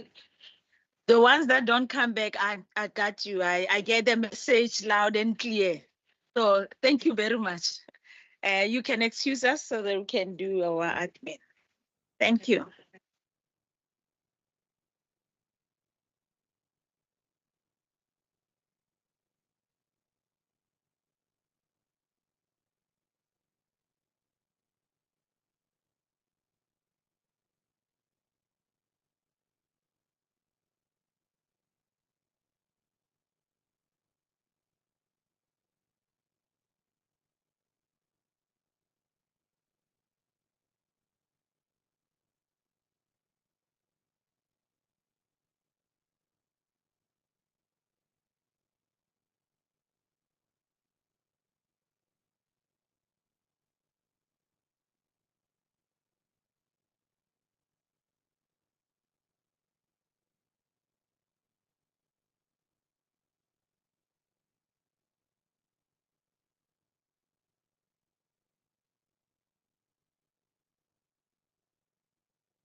Okay, I didn't switch on. Let me start. Colleagues, the draft report of the Standing Committee on Infrastructure and Vote 10 Infrastructure and the schedule to the Western Cape Appropriation Bill B1 2024, dated 15 March 2024, as follows. The Standing Committee on Infrastructure report that it considered Vote 10 infrastructure in the schedule of the Western Cape Appropriation Bill B1 2024, referred to the committee in accordance with the Standing Rule 188.